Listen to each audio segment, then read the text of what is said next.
welcome to Alley Top Files. Come on in. We're going to talk about Frank Turk today. Maybe some other things. Barron went live. He did a whole bunch of stuff as well regarding the text messages. Oh my God, it's mind-blowing when he does a take on stuff.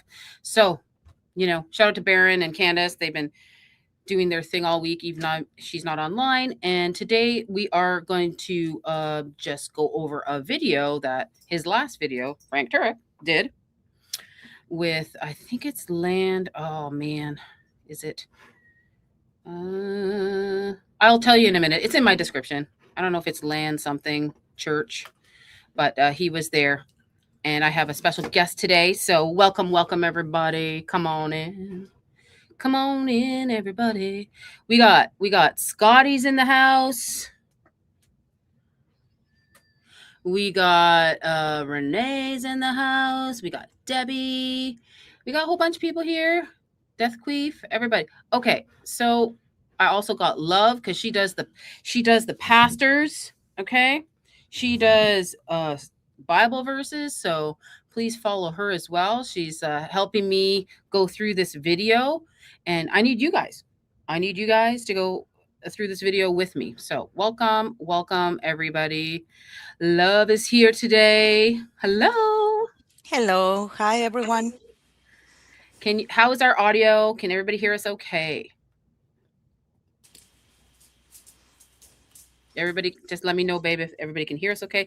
Also welcome Mad Max on X, that's his name. Landscape Church. Lakeside Church. That's what it is. Live Free Podcast.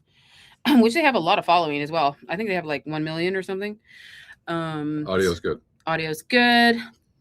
Do you guys hear this when I play this? Can you guys hear that? Can you hear that, Love? No. So they can't hear my freaking thing. Okay, that's fine. All right. I'm really not happy about that you guys can't hear that. I'll put this there because everybody's like, where do I send you something? Because they don't want to send anything on YouTube sometimes. So I'll put that in the corner. And then I'm going to try. I have a poll up and go check the poll. Okay. And I'm going to see if I have. Can you guys hear this? Wait. Can you hear that? Yes. You can hear that. Okay. Can you hear this? Yes. Okay. Got it. Good. This? All right. So we got some sounds. I don't have all of them, but I will add them to StreamYard. Look like StreamYard doesn't like my little, what do you call this again? Sound card? I think we just have connection issues with our sound card because we've had it ever since we did a stream a couple weeks ago. And I think we just need to go over some settings. Yes. So welcome in, everybody. We are going to go first. I'm going to play something. You know what I'm going to play? Just to set up the stage. A little bit of Harpole and Frank Turek, because he keeps changing his, his story because someone's telling him to. You better go on a podcast and recount your witness acts from that day. So we all know he said there was drones there. Stop it. Stop lying now. We're done. Don't change your freaking mind. Because, now how many times did he tell his story? A bazillion times. Now he's telling a different story a bazillion times. So we got 9 months. How many? 6 months of telling the same story. There was drones. Charlie looked at it on his phone. There was drones. So when we walked in, there was drones. Megan Kelly, Glenn Beck, He's on all these podcasts. Now, somebody was on the Hall of Flags and took it. He's changing his story because of Candace's episode. He said, well, Candace can change her mind. No, she wasn't there. She wasn't there. And whatever information she gets, she can change her mind. You want to know why? She wasn't there. That's why. Yep. She wasn't there. You were there. You have one job, Frank, to remember. Blake Neff, you have one job to freaking remember. You can't remember nothing. Okay, sorry, it's getting me love. It's getting me pissed off. I mean, now they're on YouTube. Now they're doing more YouTubes recounting that I was wrong. It wasn't drones. It was somebody with a selfie stick on the Hall of Flags. Sure. www.com, sure.com. That's what where we're at. Okay. So sorry, my little mixer is not working because I want to play power. So I'll just do it. Power.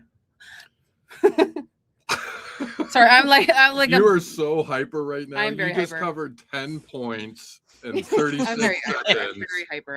I'm sorry, love. I'm very hyper. Wait. Listen to this. Okay. Yeah. I played it for you. You're welcome. Thank you. I needed that. I don't know why. Maybe if you can stay before we end the live, I need to fix my soundboard. If you can stay afterwards, don't leave. Okay. I got you.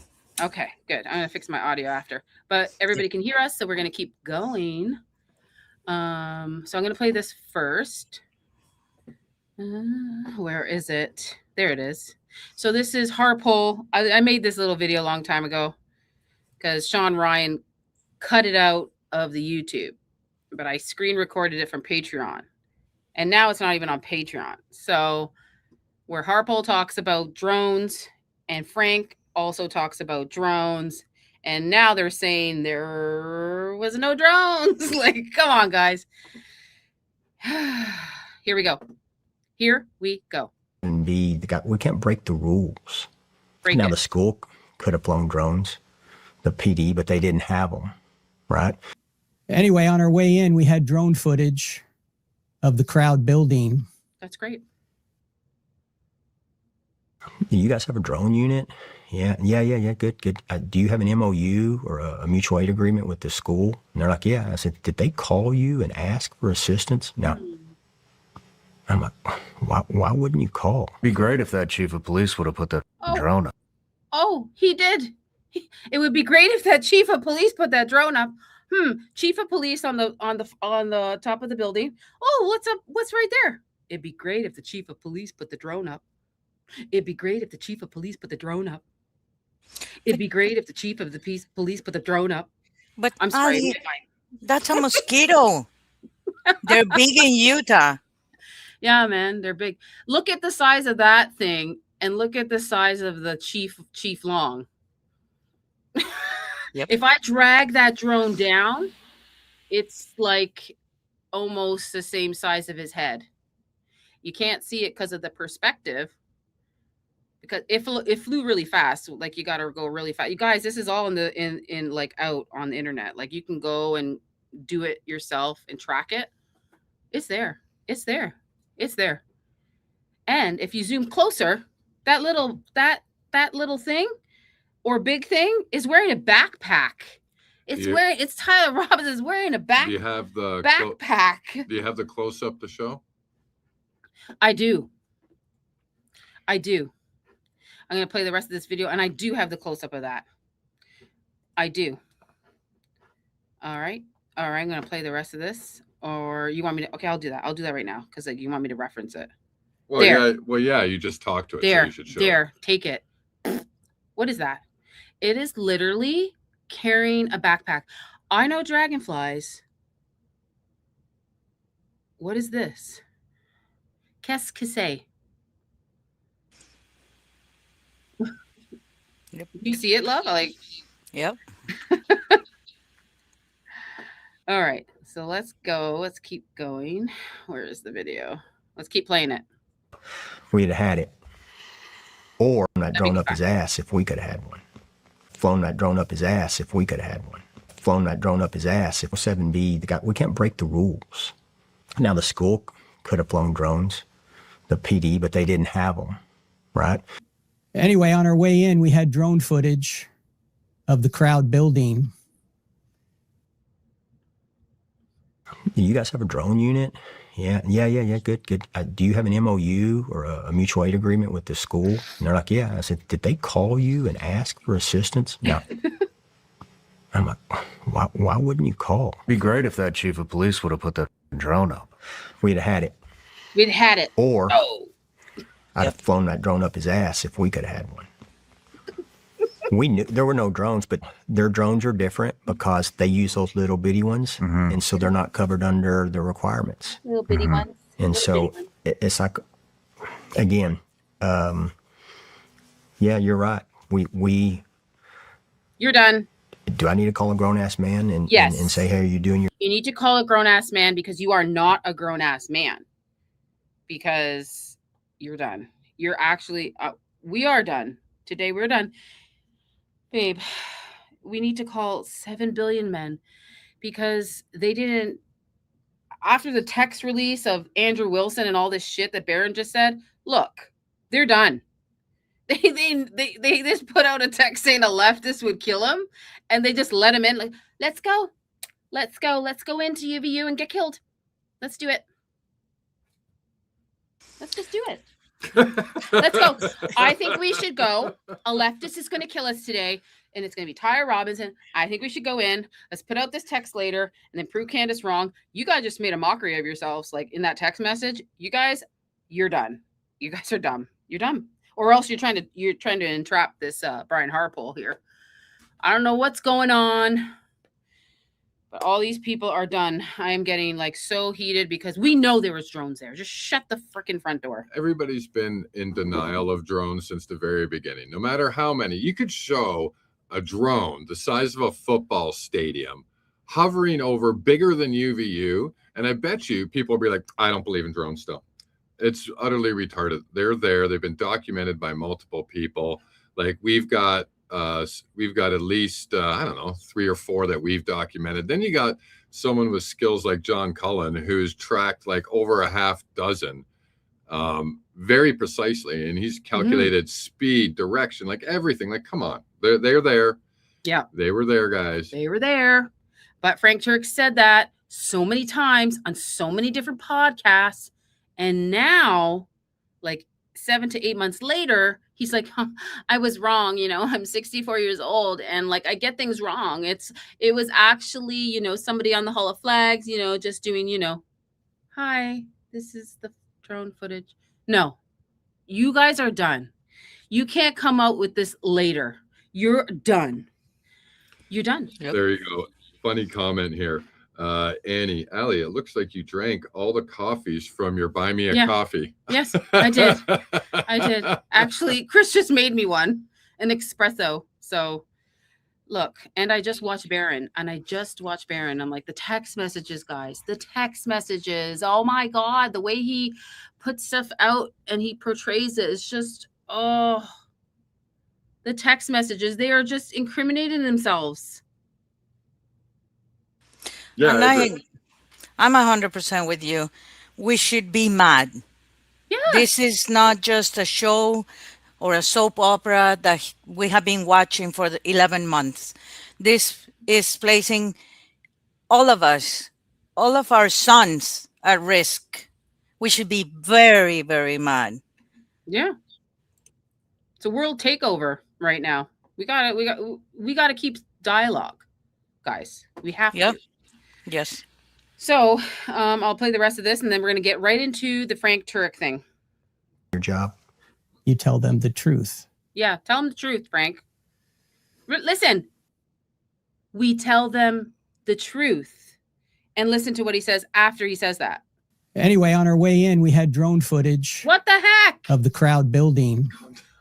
calm down. I'd have Pisses flown me that off. drone up his ass if we could have. Building Babe, it pisses me off. I know. It's okay. It's okay. drone footage.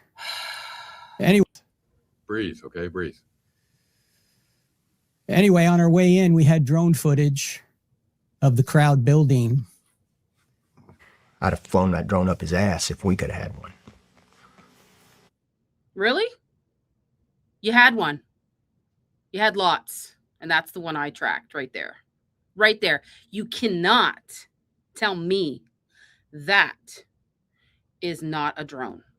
Okay? You cannot tell me that. John Cullen commented on my post about this picture. You cannot tell me. Everybody was attacking me back in the day when I posted this and they said, it's a bug, Allie. Shut the F up, Allie. It's a bug. Yeah. I'm gonna flown that bug right up your butt if I had one. Um, How about that? And they took that off the Sean Ryan show, babe, when he said I would have flown that drone right up his butt if I had one. They took that out. They cut that out of the YouTube and the Patreon. yeah. Since the drone thing's got you so heated, I know, like it does. You're heated, baby, and that's fine. You know. I think what you need to do is get this off your chest and pause going into that Frank Turk video and pull up what we shared on our members live last night about drones and actually show it. I think that'll make you feel better. No, I'm not doing that now. Well, I think it would help. Babe, I don't have this stuff loaded for that. It's just one screenshot. What screenshot of what? The Rick Cutler post. Oh, I'm not going to do that right now. Well, I think it'll help. I don't want to get unalive today. Well, or just read it then, because that'll help, I think, people understand I can read how passionate and why you're so angry right now. Okay, this is why I'm angry. Like, I think you need to do this, I can do it. honestly, because it provides context. People don't know why you're upset, and they have a right to know, and it's valid. Okay, I can say it. It's fine. Just read it out so people understand why. I'll post this tomorrow, but I will redact stuff. How about that? But all right. Just give me one moment, everybody. Just give me one moment so I can pull it up. So, talking about the drone stuff. So, I believe Mitch Snow and John Cullen did a video together about drones. So, I think that was on August 5th, they did a live stream. On August 9th, Rick Cutler posted something about drones. Got me infuriated. It did also have a hashtag CK. I'm gonna vomit. It's okay, just one thing at a time. All right. So he did like a Bible verse, and then he said CK September 10th, whatever. He said with a drone picture. Now just picture a drone picture in your view. He said, out of the smoke came locusts upon the earth, and they were given authority like the scorpions of the earth. They were told not to harm the grass of the earth, nor anything green, nor any tree, but only those men who do not have the seal of God on their foreheads. They are not permitted to kill them, but only to torment them for 5 months. Their torment was like torment of a scorpion. When it strikes a man, in those days, men will seek death and will not find it. They will long to die, and death will flee from them. Revelations 9. Interesting note. He keeps typing. The term locust, like drones, is already used for military swarming, UAV technology designed to mimic insect behavior, such as the U.S. Navy locust. Brackets, low-cost UAV swarming technology. Interesting. Program. These systems can launch dozens of small autonomous drones in rapid succession to overwhelm defenses. That's why I'm pissed off. So the main takeaways there are everything that everybody said was impossible, the entire investigation, Rick Cutler now states is 100% not only possible, but they've been doing it for a long time. So look at autonomous AI-driven drones that are automatic. People are saying that's impossible. They don't exist. Well, he's worked with them.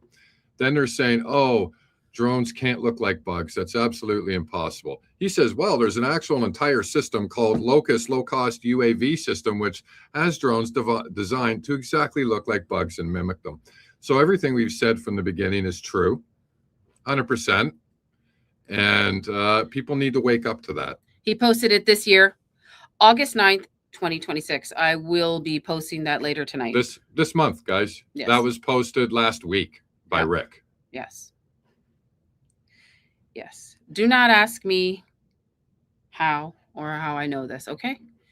Just trust the source. You know, I actually posted something about Rick doing security that nobody else seen, and that's when Rick Cutler was doing the security for a congressman, and he happened to meet Sean Curran, who's the head of the Secret Service, and he took a picture with him. That stuff isn't anywhere except in Ali's pocket. I mean, why did he post this about the drones? I'm trying to, and it's not just this. It's so much. for my brain. There's so much more that I'm so deep into this, guys. I don't even know what to tell you. Like, oh, anyways, moving on. I'm going to show Frank. Thank you for that little rant. Thank you for watching that little rant. I was just a little bit upset. Okay, so that was the drone thing. So now we're going to go into the Frank thing. He's going to be changing his mind again about the drone thing, because that's what Frank does. And he'll blame that he's 64 because of it. So let's go. Are you still here with me, love? I'm so sorry. I am. Okay. I am. But before you move on, some people wanted to know, how do you protect yourself from drones? Well, you can. One thing I know, which you guys have in the States, which I'm jealous of, you got anti-drone launchers in the US. Like, look online, and basically it's kind of like a rifle style thing, which shoots out a net, and they can go like really far and high. Mm-hmm. So if you're sitting there in your backyard and you happen to buy one of these off Amazon, and you're just hanging out having a tea or something, and you see something flying over your house, just freaking shoot it with one of those things, right? Yeah. And then it'll literally just get wrapped up and fall down right in your yard, and then you can figure out who it belongs to, because they'll come looking for it. There was a drone over my head. I was just like on my porch, and I just heard bzzz. I'm like, what the heck is that? Remember, babe? Yeah. And I thought it was a bee. And if Chris was there, Chris is so tall that he could have just grabbed it. But it was just like, I guess, like, I don't know, somebody was watching me. So it was just like, I don't know what, how many feet, babe? I couldn't reach it. Like 10. 10 feet. That was close. That's not allowed. You have to be 400 feet up. So when that happened, I said, Chris, there's a drone. And then he came out of the garage, and it took off that fast. It went, and I heard the noise went, and it took off. I'm like, oh, it took a picture of my face. For sure it did. For sure it did. Anyways, that happened. Moving on to something else, because that happened, and it scared the bejeebers out of me. Yeah, I never had a drone hovering over my head ever on my property. So I did go to the police for that. Just so you guys know, that did happen to me. I never talked about it before, and I'm talking about it now. So that did. So you guys know. It's like this drone stuff is really bothering me, love. Like, you don't even understand.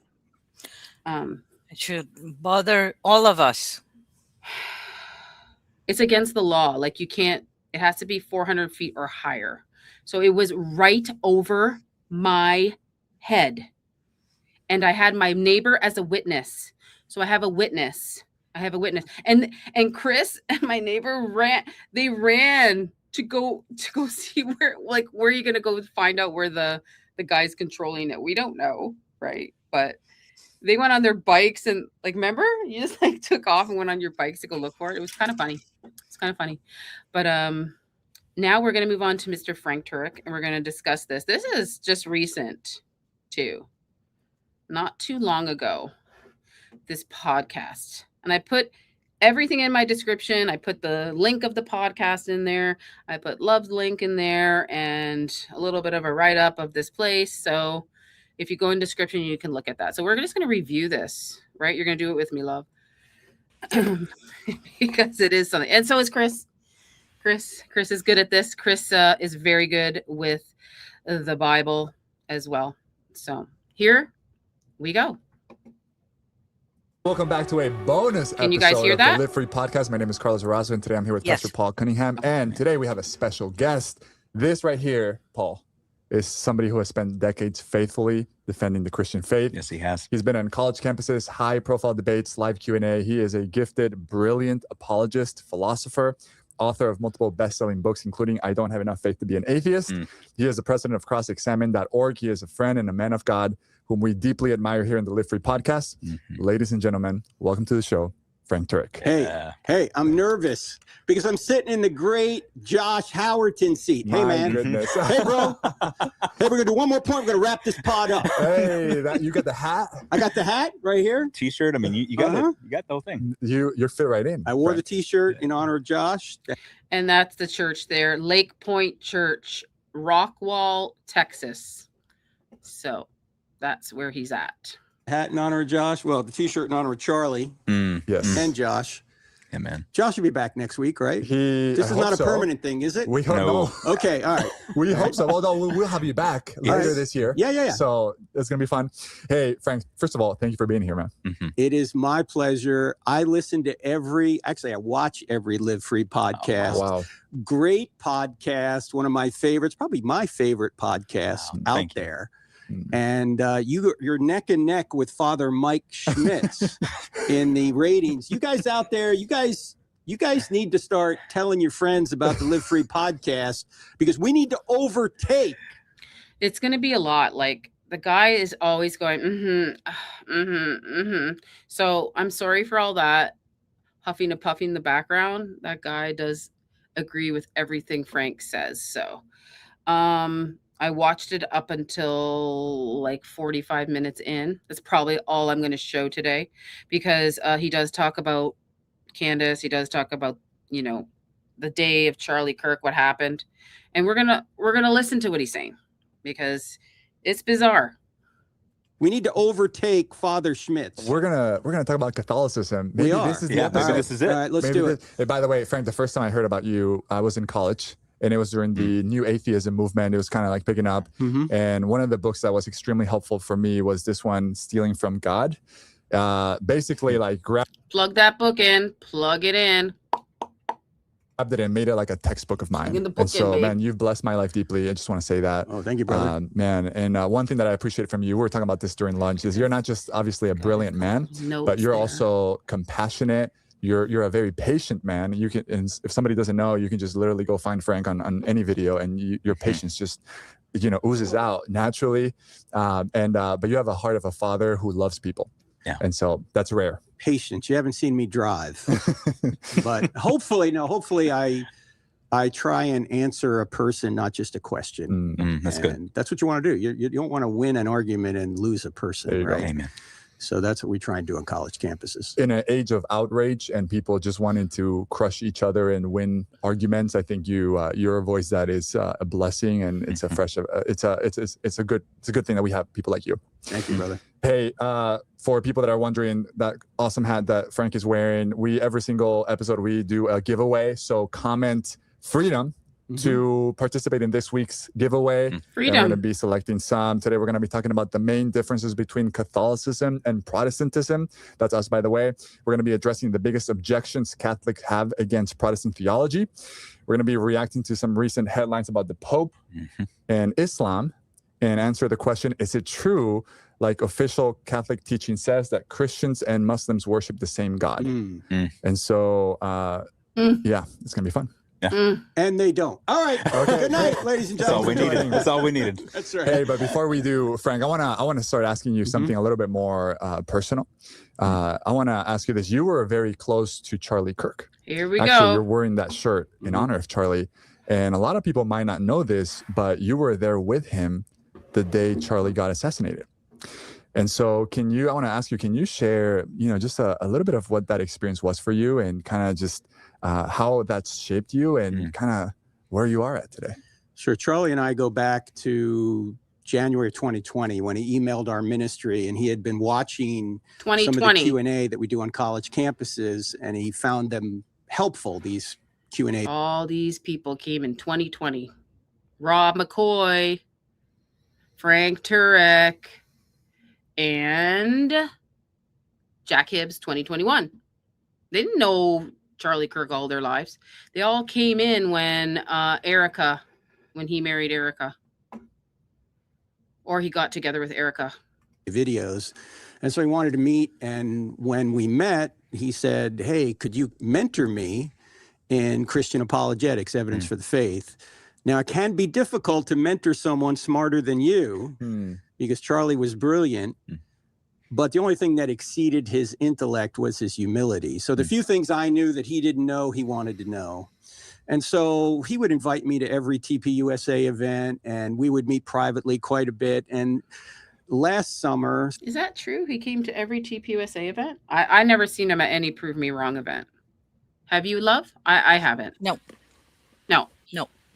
maybe the pastor summits and like some indoor events, but I've never seen him at one Prove Me Wrong event. That is for sure. This is his first one he ever went to.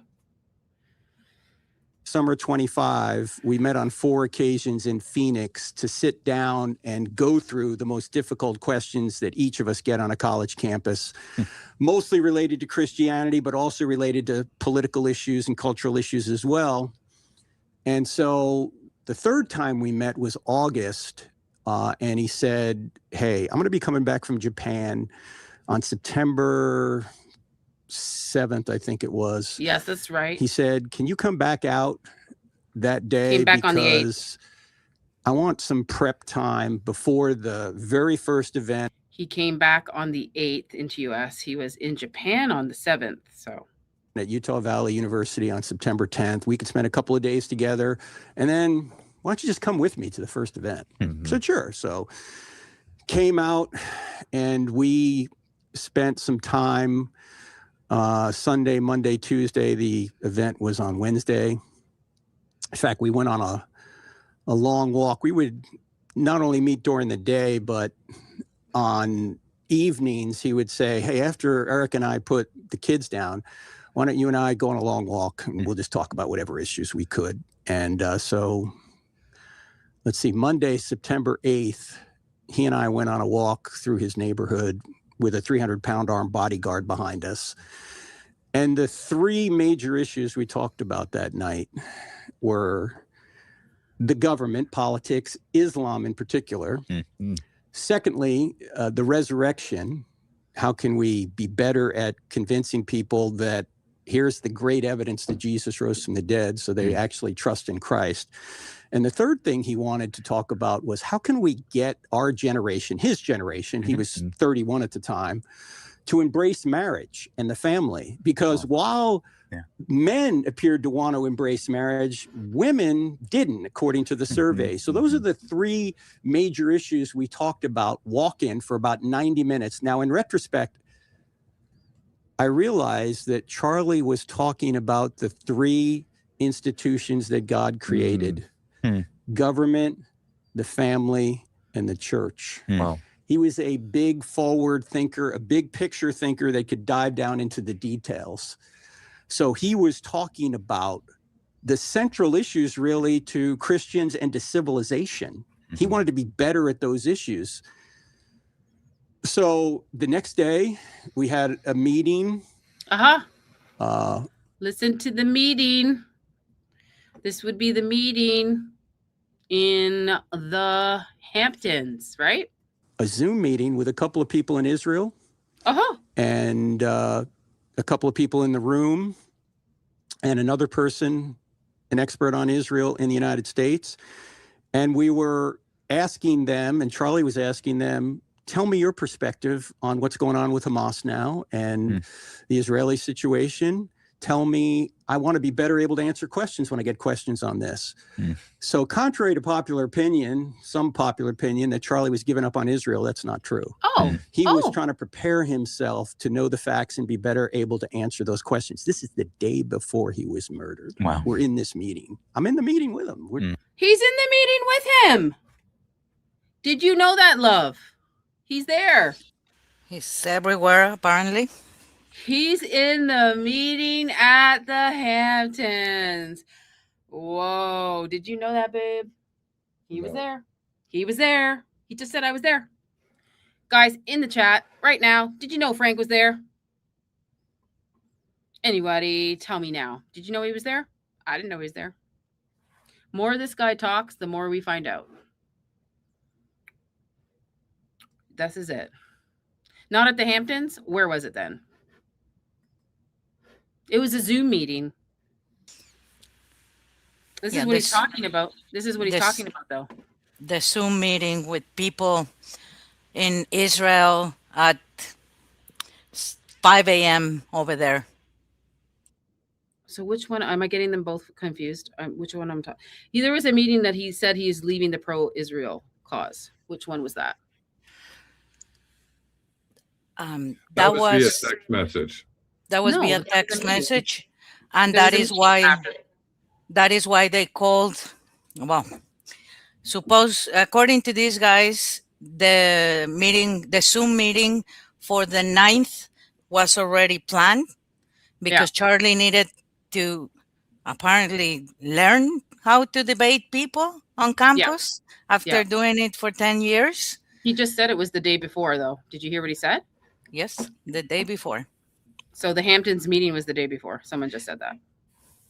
No, the Hamptons. Was it August 6th? It was August 6th. No, that was in August. Yes. Yeah, August 5th or 6th. Okay, so then there was like some kind of meeting a day before. The Zoom meeting. So there was a meeting in person, and then there was a meeting. I got it now. Like there was a meeting with Ben Shapiro and some Israel officials and blah, blah, blah. That was a Zoom meeting. Got it. Yes. Got it. So, Josh Hammer, yeah. With Rabbi Waliki. So he was there. Frank was there the day before. Frank was there. So there was a meeting in the Hamptons. These are two different meetings. There's one August 5th and 6th or 4th or whatever. And then there was one the day before. Yes. So I'm just going to update everybody on that. I just wanted to jump in quickly and take 2 seconds. Anna Escobar is saying 4th and 5th in the chat. 4th and 5th, yes. Somewhere in the beginning of August. Yes. But then there was another one, another meeting the night before, which Walicki and all these officials and Ben Shapiro. Was it Bill Ackman too? Something. And obviously he was there too. Mikey was there. Mikey was there too. Mikey was there. So this is interesting, isn't it, Mr. Pastor? Let's listen to this again. Some popular opinion that Charlie was giving up on Israel. That's not true. Okay. He was trying to prepare himself to know the facts and be better able to answer those questions. This is the day before he was murdered. Wow. Day before. I'm in the meeting with him. So the next day we get up, we fly up to Utah, and we had to stop to do he was going to do a presentation to a group of restaurateurs because his cousin was a restaurateur and said, Charlie, could you come speak to my group of restaurant owners? And so we stop at this place. He walks in, he does an hour talk on entrepreneurship. Get back in the car, we head to the university. Wow. Yes, and Tornado Alley said, I do. I had that in my paper. Yes, they also did bomb Qatar on the 9th. Yes, everything's lining up here. Can't forget that either. Very true. Wow. I mean, Charlie could talk about anything about success, right? So on our way in, we get some footage from the venue from up high. Originally, I thought it was drone footage, but in retrospect, there was a walkway above us that somebody had their phone apparently over the walkway, and it showed this huge crowd. This is like maybe an hour before we were due to be there. And he's showing me the video, and I go, I said, Charlie, I don't like this place. There are too many buildings. Oh. He just kind of shrugged it off because he knew in order to reach people and love people, he had to put himself in harm's way to a certain extent. In fact, love involves sacrifice. What did you say? What? Like, can I just give this? Oh, doesn't work. Oh man, I want to give that emoji where, like, that sound where you know that slapping sound. Yeah, that's why I've been saying we need to take some time to work on our sound card. I'm gonna send a pop something right now. What the heck did he just say? No, you're done. Kind of shrugged it off. No way, you're done. You're done. He walks in, he does an hour talk on entrepreneurship. Get back in the car, we head to the university. Wow. I mean, Charlie could talk about anything about success, right? So on our way in, we get some footage from the venue. Now you're going to change your story right here because you did say the drones, there was drones there and it was on Charlie's phone and you saw it. Now you're going to change your mind. You're going to change your story. From up high. Originally, I thought it was drone footage, but in retrospect, there was a walkway above us that somebody had their phone apparently over the walkway. And No, you're done. Nobody can just go like this. You know how high that is? You know how high that footage would have to be? Babe, perspective from the drone footage. What are we talking about? He said when I showed you all those pictures of the courtyard, that was way above somebody doing this. He said it was just somebody taking a 100%. He said it was somebody just going like this. I correct myself. What photo are we talking about? Or the drone footage, like of above the courtyard beforehand, you can see all the people, and it's way high up. Yeah. He's saying he's incorrect. He's correcting himself, and he's saying that someone just did this on the Hall of Flags like this. Just took a picture, just like that. Sure. That's all it is. It was Gumby. Yeah. You don't have an answer to that? What? You don't have an answer to that? Sorry, I was like looking in the chat, Okay. and you went on that 20-minute rant about drones. I was looking online about civilian drone defense and stuff like that because sorry, that's where I've been, and I've just been like listening while looking at the chat. Sorry. Okay. I'm just talking about the pictures from the drones on that courtyard that day, babe. Like above. I think I showed it to him a million times. But anyways, I think everybody knows what I'm talking about. I had it in my first Harpole video there that in the beginning. It's too high up. Nobody can do that and get the whole courtyard from just like that. That's impossible, Frank. Impossible. Stop it. You're done. It showed this huge crowd. This is like maybe an hour before we were due to be there. And he's showing me the video, and I go, I said, Charlie, I don't like this place. There are too many buildings. He just kind of shrugged it off because he knew in order to reach people and love people, he had to put himself in harm's way to a certain extent. In fact, love involves sacrifice, and you can't wall yourself off from people completely. So he didn't. And so we pull up. The crowd is just going crazy. We're about 50 yards from the crowd when we pull up in this SUV. And he gets out. There's a whole group of kids from TPUSA wanting to meet him. He stops, says hello to them, takes pictures with them. And when we walk on over to the venue, as people are just screaming, there's a point when he looks at me and he goes, "Welcome to the big leagues." Because look, I do college events. That's how why he reached out to me. But I'll attract a few hundred. And by the way, you've been doing college events for like 20 years. Yeah. 20 years. Long time. Yeah. Inside. He's done them for 5 or 6 years. Yeah. He's not even doing a presentation, and there are thousands of people waiting to hear him just answer questions. So then he starts flipping hats. Somebody hands me a row of hats. I'm flipping hats.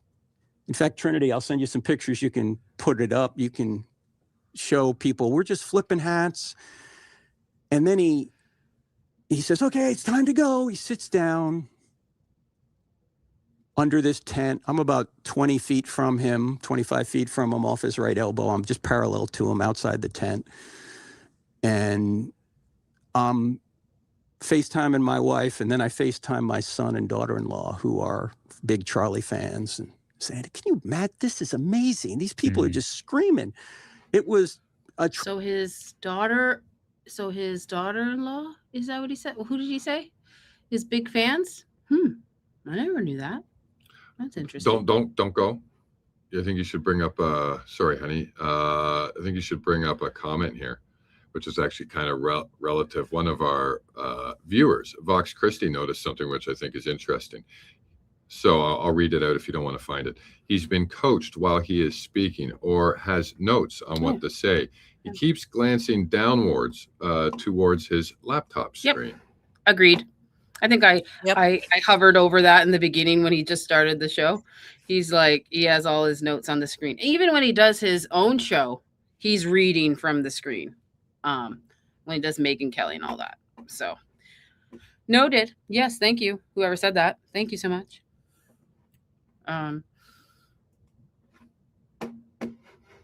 Bizarre. Trump rally times 2 with no Trump and people just screaming for Q&A.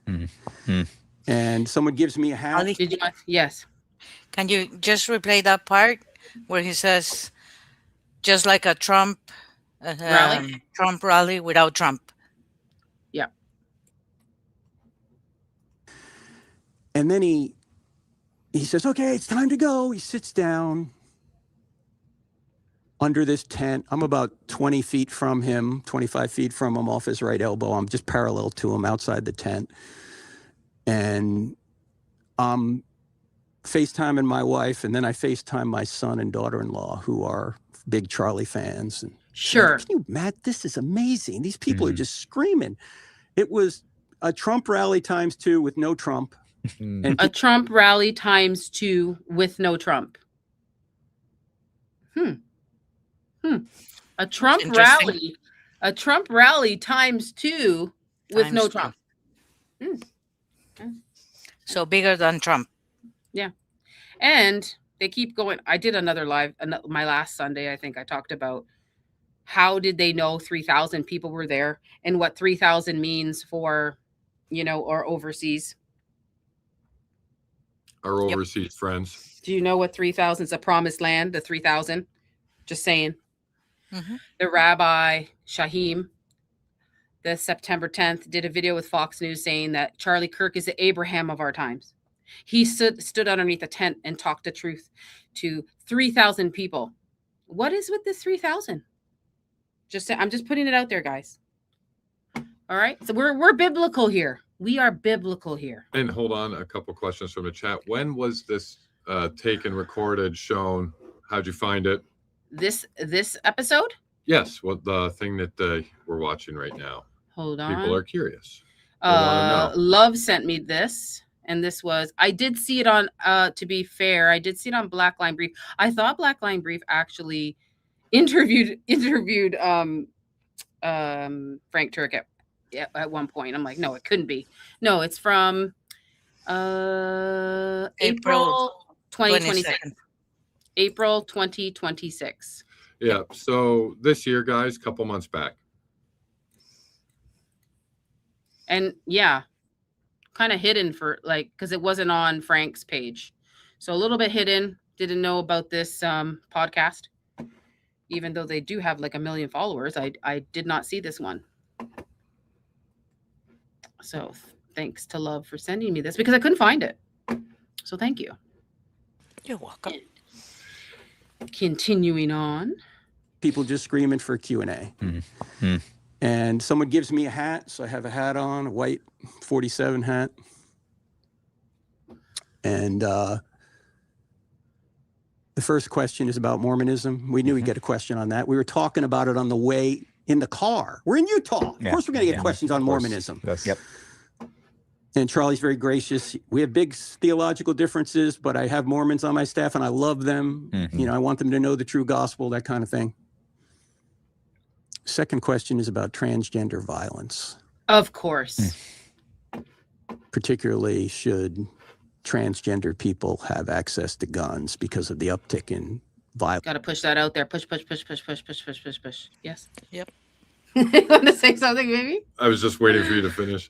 Well, that's where the manipulation started, was with that speaker on the day on 9/10. That's where the selling of a narrative started. Yeah. Right? You got to understand that. Because that every sort of situation like this where you believe that there's going to be a cover-up involved, you have to plant the seeds of your cover-up before something actually happens. That way, mentally, people are like, oh, I've heard this before, so it must be true. Yeah. And that's really how manipulation works. Oh, there's a name for that. I seen it on some conspiracy show. I forgot what it's called. I'll think of it in a second. What up, Mike V? Hey, yes, I see Mike V is in the chat. Hello. Okay, so where are we at now? So yeah, they're talking about Mormonism and the gun and the violence and the trans. Okay, so like even after that happened, you have Butch Hibbs in the corner, talking to people. Oh, it's so weird that he got shot when you're talking about trans and gun violence. So weird. You see, there's a second person, which Butch came in with or took pictures with Frank Turek. Butch Hibbs is Jack Hibbs's brother. And he's already saying that to people in the crowd or on the sidelines after this happened. Whoa, so weird. Is that what you're worried about? I don't see anybody in dire straits in that video that Candace put out before she went on her little holiday right now. I think she took a week off or 2 weeks. I don't know. But she put that video out, and that was so bizarre to see everybody in the tunnel just, standing there. I'm going to show you my laptop. I'm going to sit down and edit. And nobody's hugging anybody. Nobody's going like this. Nobody's sitting down. Nobody's on the floor. I would be like losing my mind. Like, these people worked with them. Yeah, this is 10 minutes after, and everybody's walking around. Nobody knows, like, you'd fear for your safety. Yeah. You don't really know that the cops haven't said, like, everything is all safe and secure. They're walking around like nothing. Why are they there? Should have just like packed up and left. You shouldn't be there even. These cops should have been securing the scene. Get out of here. Everybody out. Yes. Out. Secure the scene. Terrell, I don't care who you are. Out. Out, out, out, out. No, they're all sitting there like they're about to have a picnic. Mm-hmm. And I don't see Terrell or Philip. They look cool as a cucumber. And somebody said online to me, I didn't really respond. They're just like, that's what trauma does. Huh? Trauma? Oh my God. That's what trauma does? Well, if that happens to somebody else's child, God help you. God help you if that's what trauma does. We're done. You're done. No, that's not correct. You want to bring up a comment, or is everything okay? It's something completely unrelated, so it's up to you. Sure. So it's from Michael V. I've been working for, because he made a comment, or somebody made a comment, how Jews and Mormons are just basically mountain Jews. That was mentioned in there. And Mike was furthering on that a little bit. And he was like, I've been working for mountain Jews for 4 years, asked for a raise, and then lost my job on Friday after making them hand over fist for years, I guess, starting my own barbershop called Alphas. Oh my goodness, that's amazing. I know you told me that. I'm praying for you. Everybody put prayers in the chat for Mike. Yes.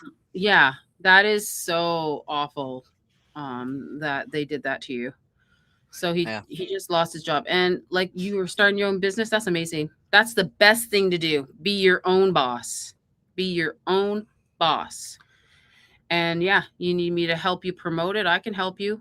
Yeah, we can help promote or see whatever we can do to try to help Mike. You know what I mean? Like you really went to bat for everybody in the investigation. So if you want, reach out to Allie privately, and we'll talk about it. We'll see what we can do to try to help you out. Okay, man? This is the one that, he dropped the license plate and we found out it was auctioned. He is the one.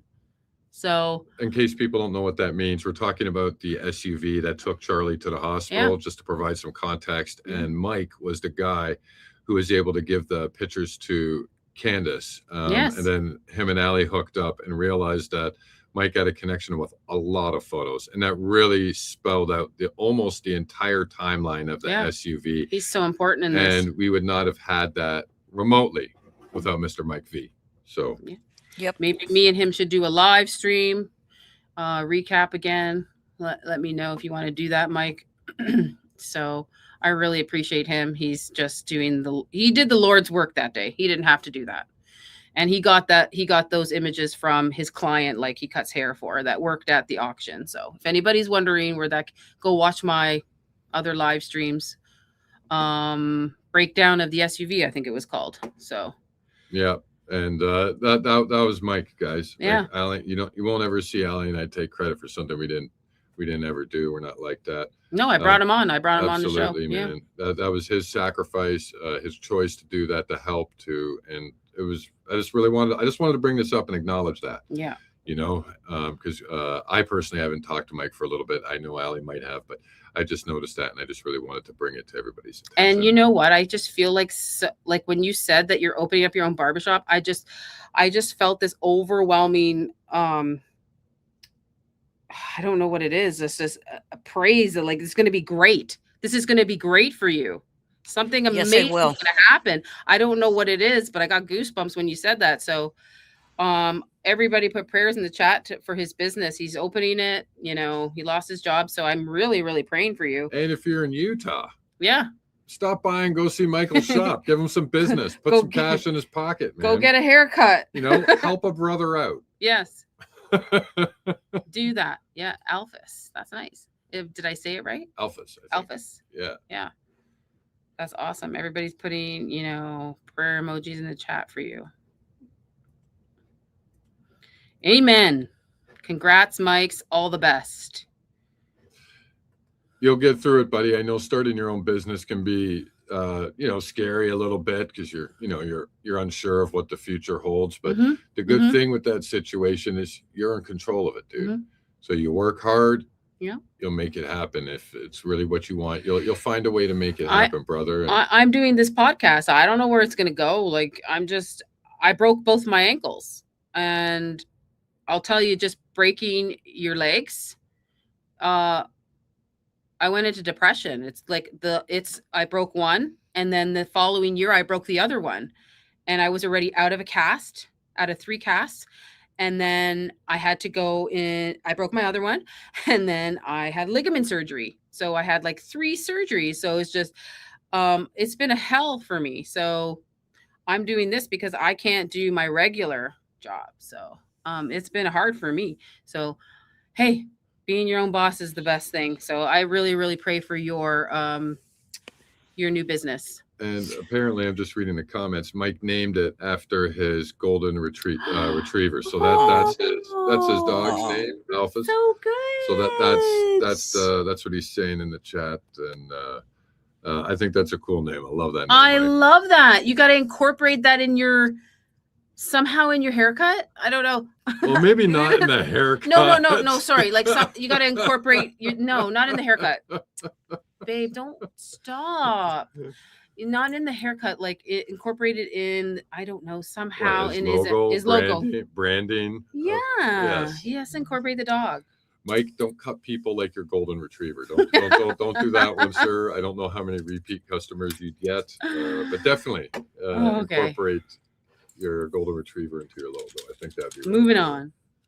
It's perpetrated by transgender people. And so this kid is asking Charlie this question. When I hear the pop, and I see Charlie go back. And so I take a step toward him, but his security team is on him already. And so just like everybody else, I'm thinking, are there more shots? So I duck. It's all on video. Somehow someone has it on video. I duck.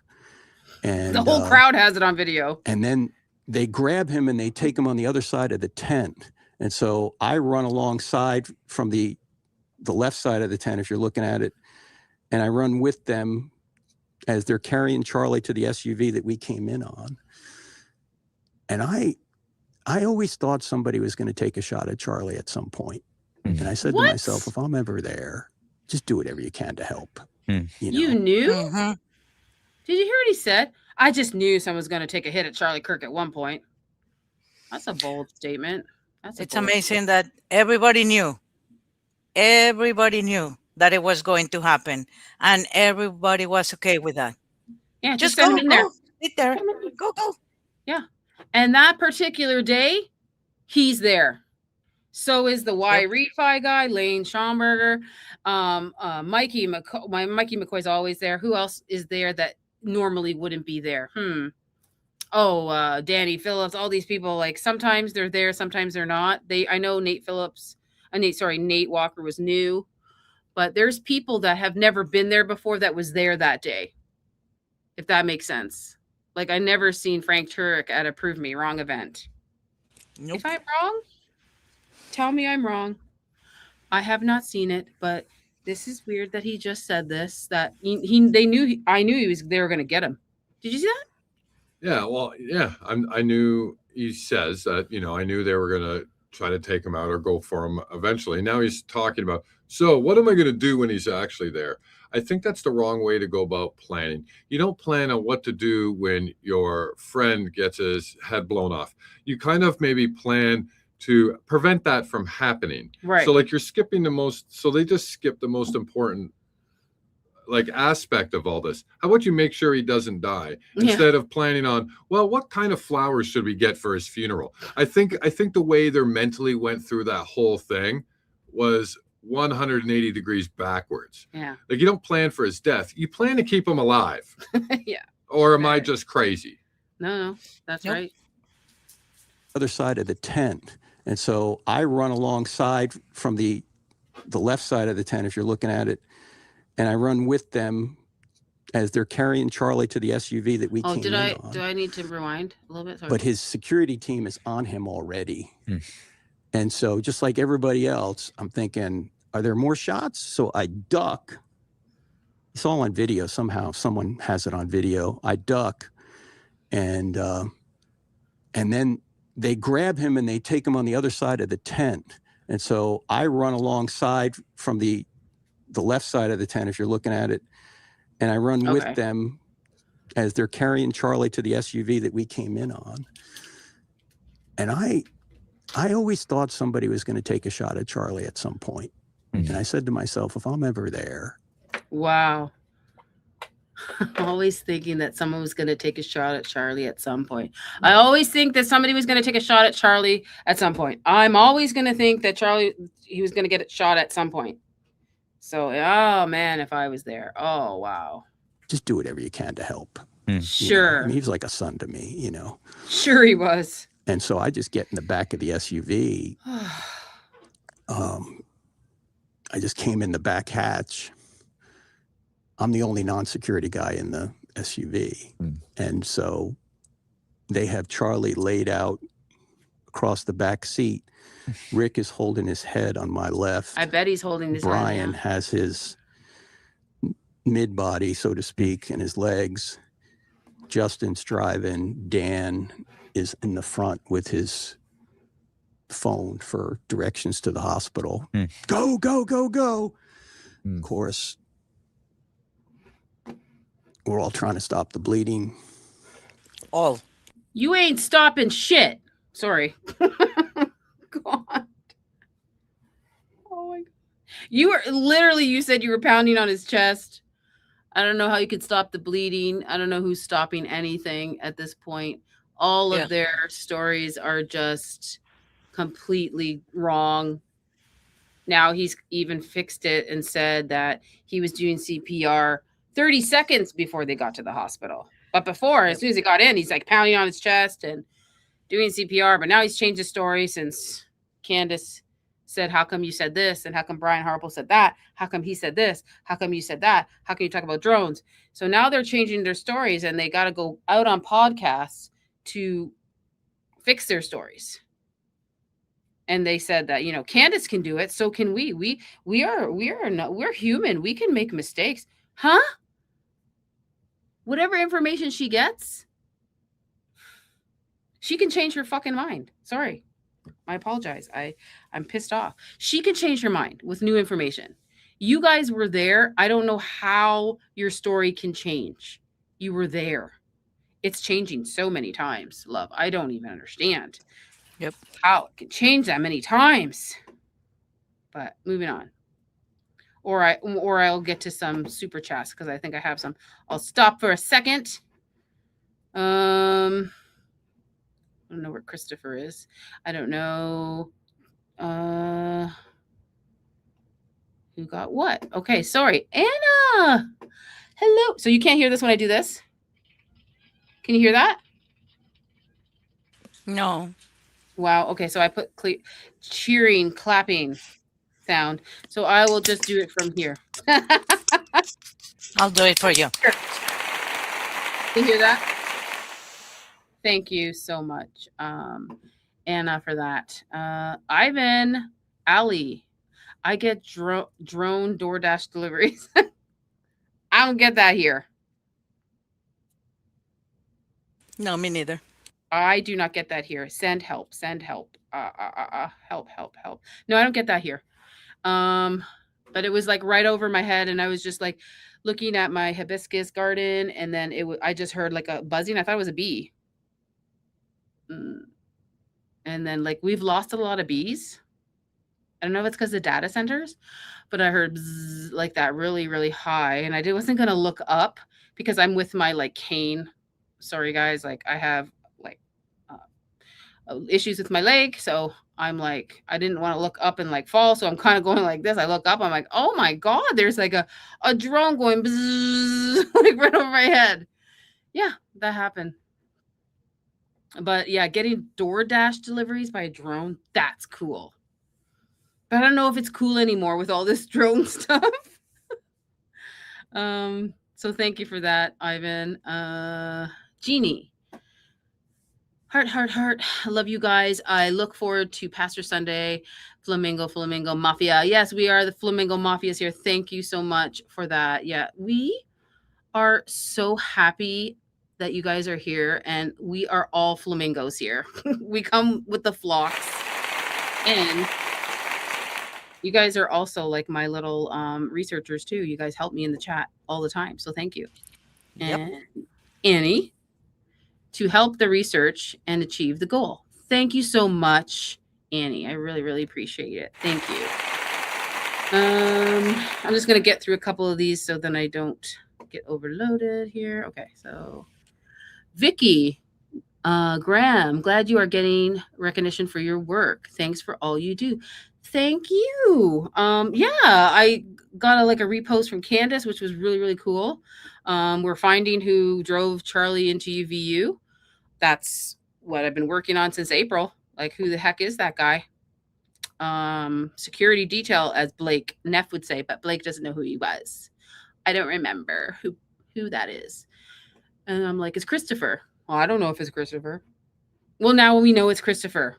Because literally Barron said, it is Christopher. He works for TPUSA.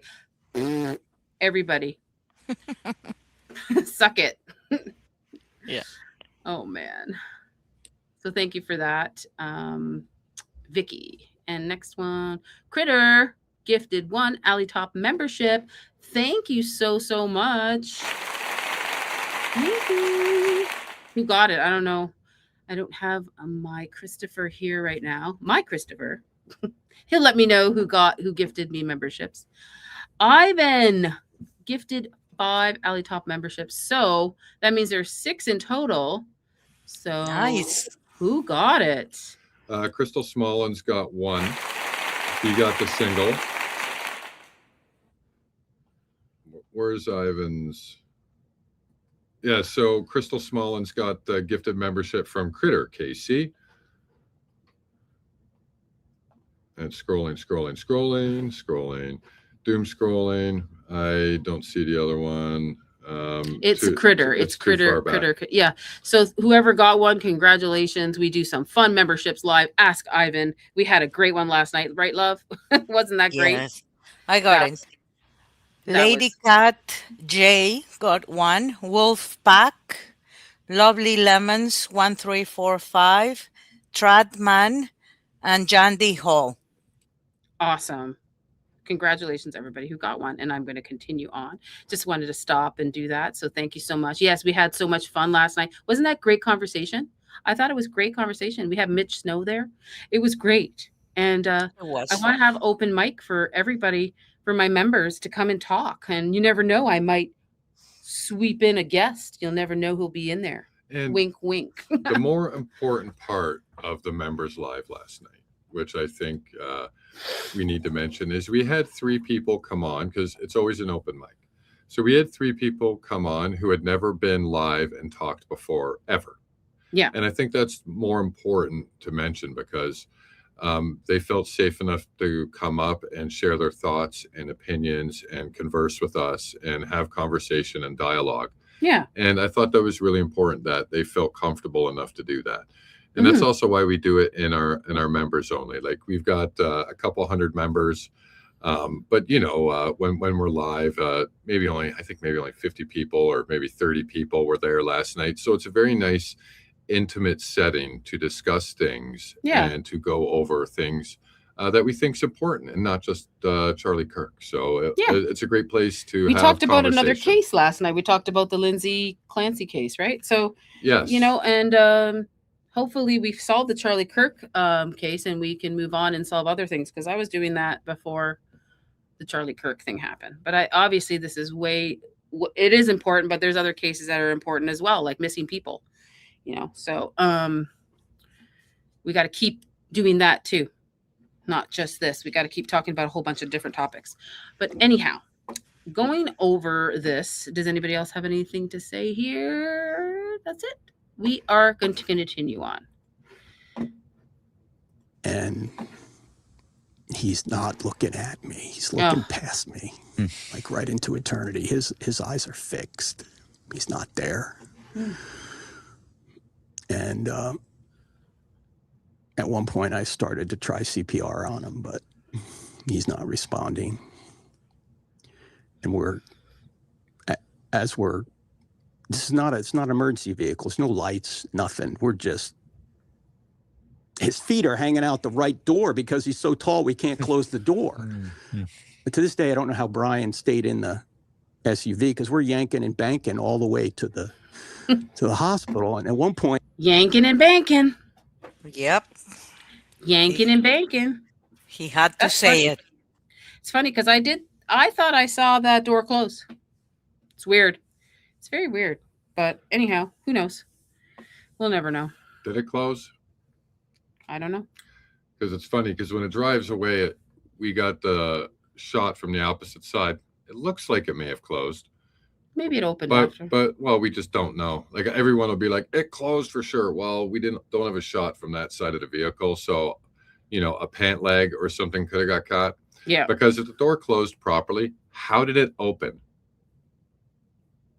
Like, how does it accidentally open driving down the street if Brian is supposed to be tending to Charlie? Rick is holding his head. Frank is praying to Jesus in the back.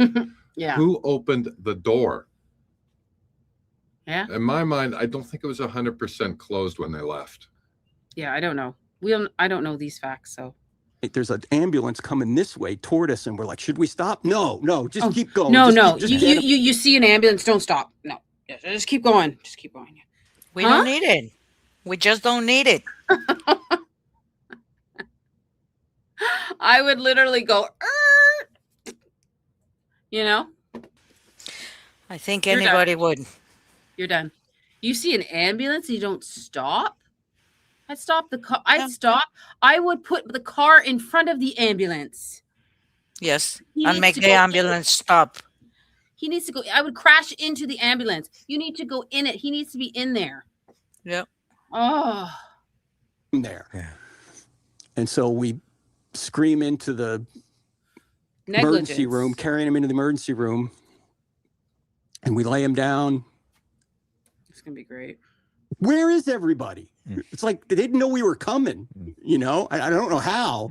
But within 2 minutes, the team descended on him. And of course, Rick and I, as the whole way there, and we're praying out loud, like, come on, Charlie, come on. Meanwhile, the whole time, I had put my phone in my back pocket without hanging up. I just didn't even think of it. Like as soon as he was hit, I just put the phone in my back pocket and started running. And my son and daughter-in-law are hearing the whole thing. They're hearing the whole thing in the car on the way over. And so the team descends on him, and they... Are Frank's phone records subpoenaed for the trial? Probably not. Nothing is. Not even in the SUV is not subpoenaed. Nothing is. Well, I don't care about the car. It's gone. It's blown up. It's wherever the heck it is. But his phone is real life. It's in his pocket, probably right now, wherever he is. And I'd like to know if they subpoenaed that, if they can get that phone record somehow. These things could be done right away. Probably for the trial. Yeah. Hopefully. Yeah, that makes sense. Hopefully for the trial. We have a heartbeat. So Rick and I are going, he looked dead. I mean, he looked, maybe there's hope. We're praying. Mikey shows up, his assistant, 23 years old, well beyond his years and maturity. God. He's on the phone with J.D. Vance. He's already called Erica. He's on the phone with J.D. Vance. Why? Who was? Mikey McCoy. Another list of people that Mikey called. Wow, these guys apparently called everybody in the continental U.S. except for 911. Except for 911, we're calling, Yep. you know, Erica. We're calling Rob McCoy. We're calling J.D. Vance. Wow. Okay. Victor Marx. Yeah. Jack Hibbs. Apparently Ben Shapiro. Yeah. Ben Shapiro was on the call. He was talking to somebody in the security. His security was talking to this other security in the car. So before they made it to the hospital. Yeah. Yep. Crazy. And he's wondering why nobody was there to receive them if nobody called 911. Yeah. Well, I had a space with Lit Mormon. Guys, go check that out on my X because I also put it on YouTube. It's in my video section. Oh no, it's my live section. His accounts of that day because he was there when the lockdown happened at the hospital where Charlie came. So go check that out as well. I need to get Erica. And then maybe a half hour, we're kind of standing out in the hall. The nurses were great. They like come in here, get cleaned up, you know. Wait, did Brian not jump on him and take his shirt off? What about that? Well, not only that, he's saying that the nurses helped them destroy evidence. Yeah. Erica's but not they there were yet. so nice. They were so nice. They cleaned them up. Yeah, they were just super. Just took all their stuff. I don't know if this is real. Like seriously, blood everywhere. No, blood everywhere. He didn't have any blood on him. And my son and daughter-in-law are hearing the whole thing. I just rewound it a bit. They're hearing the whole thing in the car on the way over. And so the team descends on them and they say, "We have a heartbeat." So Rick and I are going, he looked dead. I mean, he looked, maybe there's hope. We're praying. Mikey shows up, his assistant, 23 years old, well beyond his years and maturity. He's on the phone with J.D. Vance. He's already called Erica, sent a plane to get Erica. And then maybe a half hour, we're kind of standing out in the hall. The nurses were great. They like come in here, get cleaned up, you know, because blood everywhere. Blood everywhere. And then we're standing in the hall just waiting. We're in scrubs now. And this doctor comes into the hall. And he says, "He's dead." Not sorry. We tried everything. None of that. Just with all the tenderness of a brick. "He's dead. I need to talk to Erica." Mikey's on the phone going, "Yeah, you know what? I would say that if I was a doctor, I would say that too. Maybe that's a clue." And I need to talk to Erica? I need to talk to not the wife. Does Erica know the surgeon? Not the next of kin. No, he came rushing out saying he's dead. I need to talk to Erica. What? Yeah, he needed to know what to do with the necklace.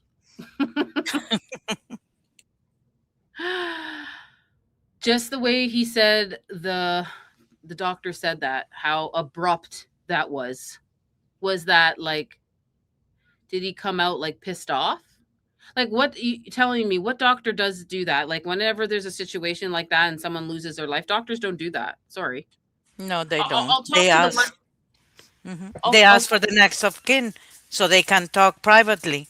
They don't just walk into the visitor's room and yell, "He's dead."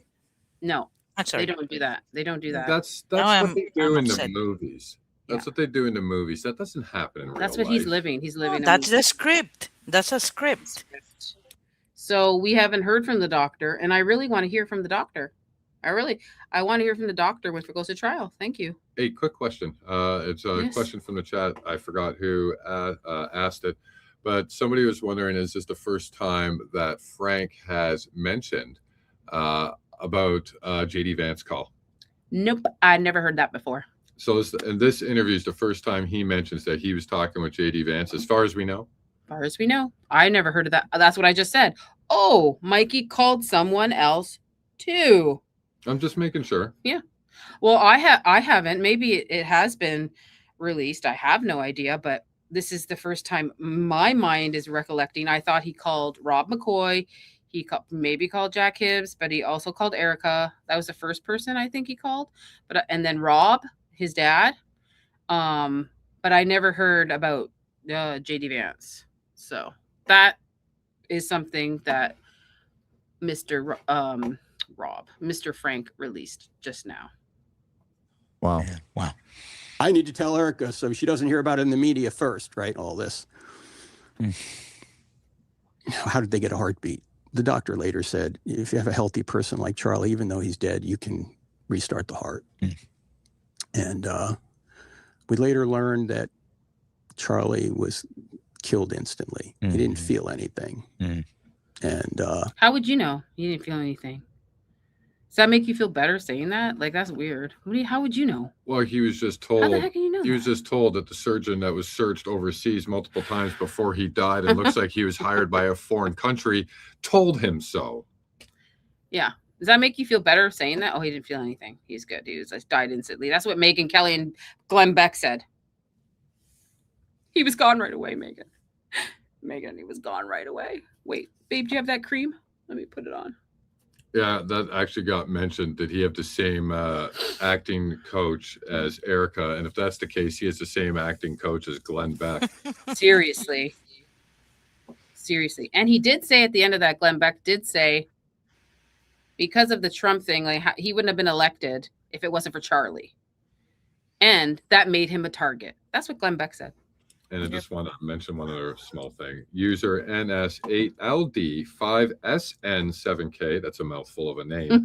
Don Jeffries, happy birthday from Ireland.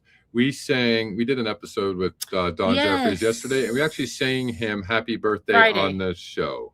Oh, yeah, 2 days ago. So we sang him happy birthday on the show. Friday. And Fernsome, this might be an evolving story with minor edits. I agree. 100%. I agree. You are correct. That's literally factual. We've been seeing it happening like every other month or every month for the last year. And help me with this, guys, because like I watched it up to 45 minutes and I probably just end it there. But yeah, it's quite interesting, the rest of the stuff that he says. So you guys might hear something that I don't hear. So that's why I'm going to go live on it, right? So let's keep going. So, yeah, he didn't feel anything, is what he's saying. No, he didn't feel anything. Wow. Okay. the doctor said if he had been shot in the operating room, we couldn't have saved him. Wow. Wow. So it wasn't like, oh, you didn't go fast enough. There wasn't an ambulance there. None of that. Yeah. Right. So everyone's in shock, obviously. This probably happened Utah time. The murder happened somewhere around 12:15, 12:20. 12:23. Erica probably got to the hospital around 3, maybe. And then by 6 o'clock or so, after Erica had time to talk to the doctors and see Charlie, and she came into the hallway. I saw her, she saw me, we embraced, and she said he was doing what he wanted to do. Huh? He loved you. Stop it. Please. No. Don't let his legacy die. You're done. You're done. You're done. You're done. You're done. Who says that? What? Nobody what ever wife says that. The first thing you say to somebody, you can imagine if your husband gets shot, you're running to the hospital and you're falling down, you don't know what to think. Like, I can't even freaking imagine.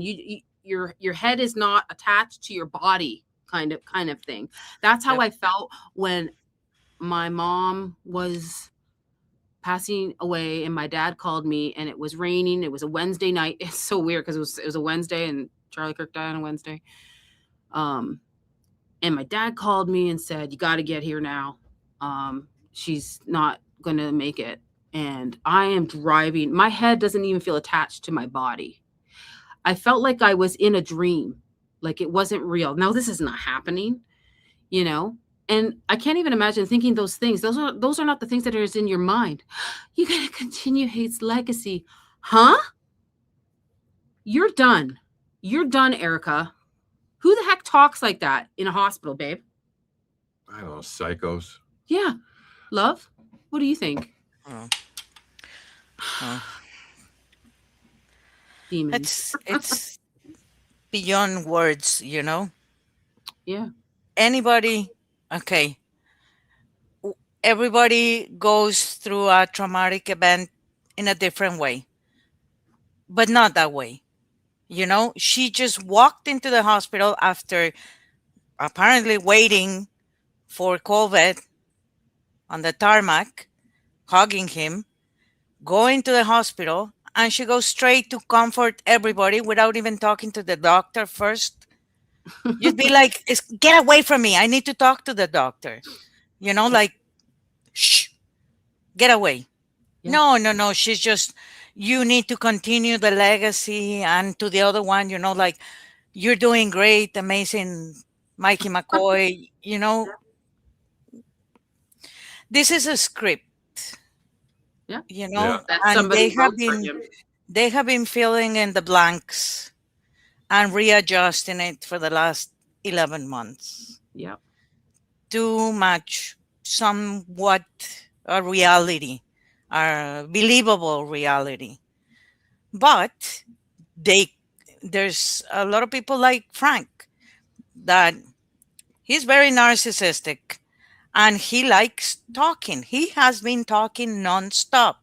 For a person that has been talking nonstop, you're going to tell me that in April 2026, April the 22nd, which is when this show was aired, he didn't know the time, around 12:15, 12:20. We all know it was 12:23. Yep. You're going to tell me that he doesn't know? He's being vague for a reason. Mm-hmm. Yeah, I'd agree with that. I just want to mention one more comment. It's from Crystal Smolin, 5279. Frank is an evangelical apologist. Says that he knows Charlie didn't feel anything, and he was DOA, yet he still has a pulse when he was in the ER. Yeah. I brought that comment up earlier because I thought it was great. Oh, I didn't know if you did or not. Yeah. I've been waiting to read it out, so I just froze my chat and I've been staring at that for a little bit. It's great. Thank you, Crystal. She's on it. Yeah, she's great. She's on it. Her X account's a good one to follow. Yeah. It's really good follow on X. If you don't follow her, follow her. All right, keep going. And so it's not just me trying to carry it on. There's so many others as well. And he's the guy in the background. What's happened since then? I mean, we went. It's amazing they could pull together a memorial service like they did. Yeah. Oh, 75,000 people in the room, and about 30 or 40,000 in the. Who cares? Arena next to us. So there were 100 million people watching online. Yeah, you had the opportunity of speaking in the memorial service. Yeah. Some people would say this was probably one of the largest evangelistic moments in modern history where the gospel was shared. I think. Wow. The largest evangelistic, not Christian. Yeah. In history. They love it. They love that. About the Bible sales, how many people were there. The Charlie Kirk effect is basically it. We're going to push that right that same day, how he was a martyr, Abraham of our times. Just going to keep pushing that out. It was in all of history. All of history. And when you have the president on down talking about Jesus and even government officials like Marco Rubio, who knew? Oh my goodness! Yeah. Who knew Marco with the gospel like he gave it? You know, they were all great in that regard. And my only goal in the 5 minutes. Sorry, these people won't stop going. That's why originally I thought it was Black Line Brief interviewing him. That's originally why I thought it was. I thought like, yeah, I thought like he got an interview with Frank Turk. I'm like, oh my God. I'm like, how the hell did he get a fucking interview with him? You know what I mean? Yeah. Because it looked like he was covering a video of him interviewing Frank, because it never showed the other two guys. Yeah, he never always on showed Frank. Yeah, he never showed the other two guys. He only had it's like a split screen like that. Yeah. So I couldn't tell. So you hear, yep. And it sounded like him. We're like, how the hell did that happen? So it turns out it's not. One of these guys is really grunting. I don't know if it's him. It's like,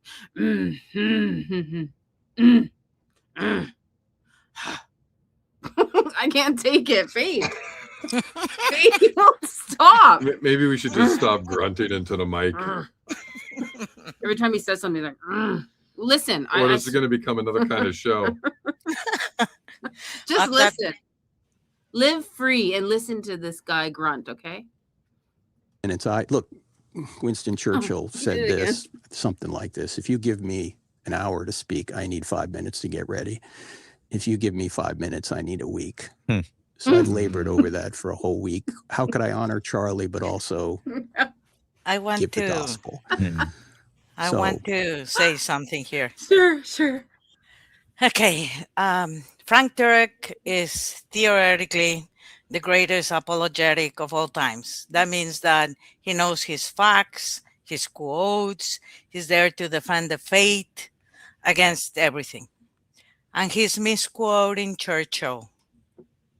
Yes. If you want, you can look it up. It wasn't Churchill, the one that said it. That is like a myth. Yeah. That has been out. It's called Churchism or Churchillisms, I think. But it has never been credited to him. I mean, it doesn't matter, like honestly, anybody can say, oh, I think I heard some or misquote a quote. That's fine. But not somebody that you're telling me that his memory is so good that he can quote anything from the Bible to defend it. Yeah. Maybe that's all he can do. I don't know. Mark Rubio is allegedly. There you go. There's more. It just keeps going on and on. This stuff is just, I can't. You okay? Yep. I'm good. I'm good. There's so much information. I just tried to say Charlie Kirk did great things, but he's not in heaven because he died for his Savior. Charlie Kirk is in heaven because his Savior died for Charlie Kirk. So Rubio gave the gospel, Hegseth gave the gospel. Everybody in some way gave the gospel that day. And at last I heard, as of November of last year, 1.2 billion people have seen some of that memorial service. Wow. Yeah. Wow. So God can bring good from evil. That's right. That's right. I mean, it speaks to Charlie's legacy as well, of somebody who pointed to Christ and what he did through his life. First of all, thank you for sharing that, Frank. Yeah. We appreciate that. Man, after I remember, everything came out, and I saw a couple of videos, and all of a sudden everybody's talking about it on social media. And there was one video where you were in it, and people started saying different things about, everybody's got a theory about what's actually going on, what's happening. And one of the videos was about you. And I remember seeing it, and I've seen that video before, but I didn't know it was you. All sorts of conspiracy theories started to come out of that. Social media, again, all these other influencers like Candace Owens, and people had thoughts of who was involved, who was not involved, what actually happened. How do you process those claims? I think it's amazing when all these guys, right, they go, oh man, so we got all these conspiracy theorists out there like Candace Owens, and that's the only person they can actually name. Yeah. Like they can't name like a lot of these people, you can tell they were slipped a piece of paper just before the interview and go, make sure you say Candace's name in a negative way, because they don't seem to know anybody else. Like I would love, because they were just talking about a video coming out about Frank Turk. I'd love for them to play it and just be like Mr. Lecco and Alley Top Files from a year ago covering Frank Turk.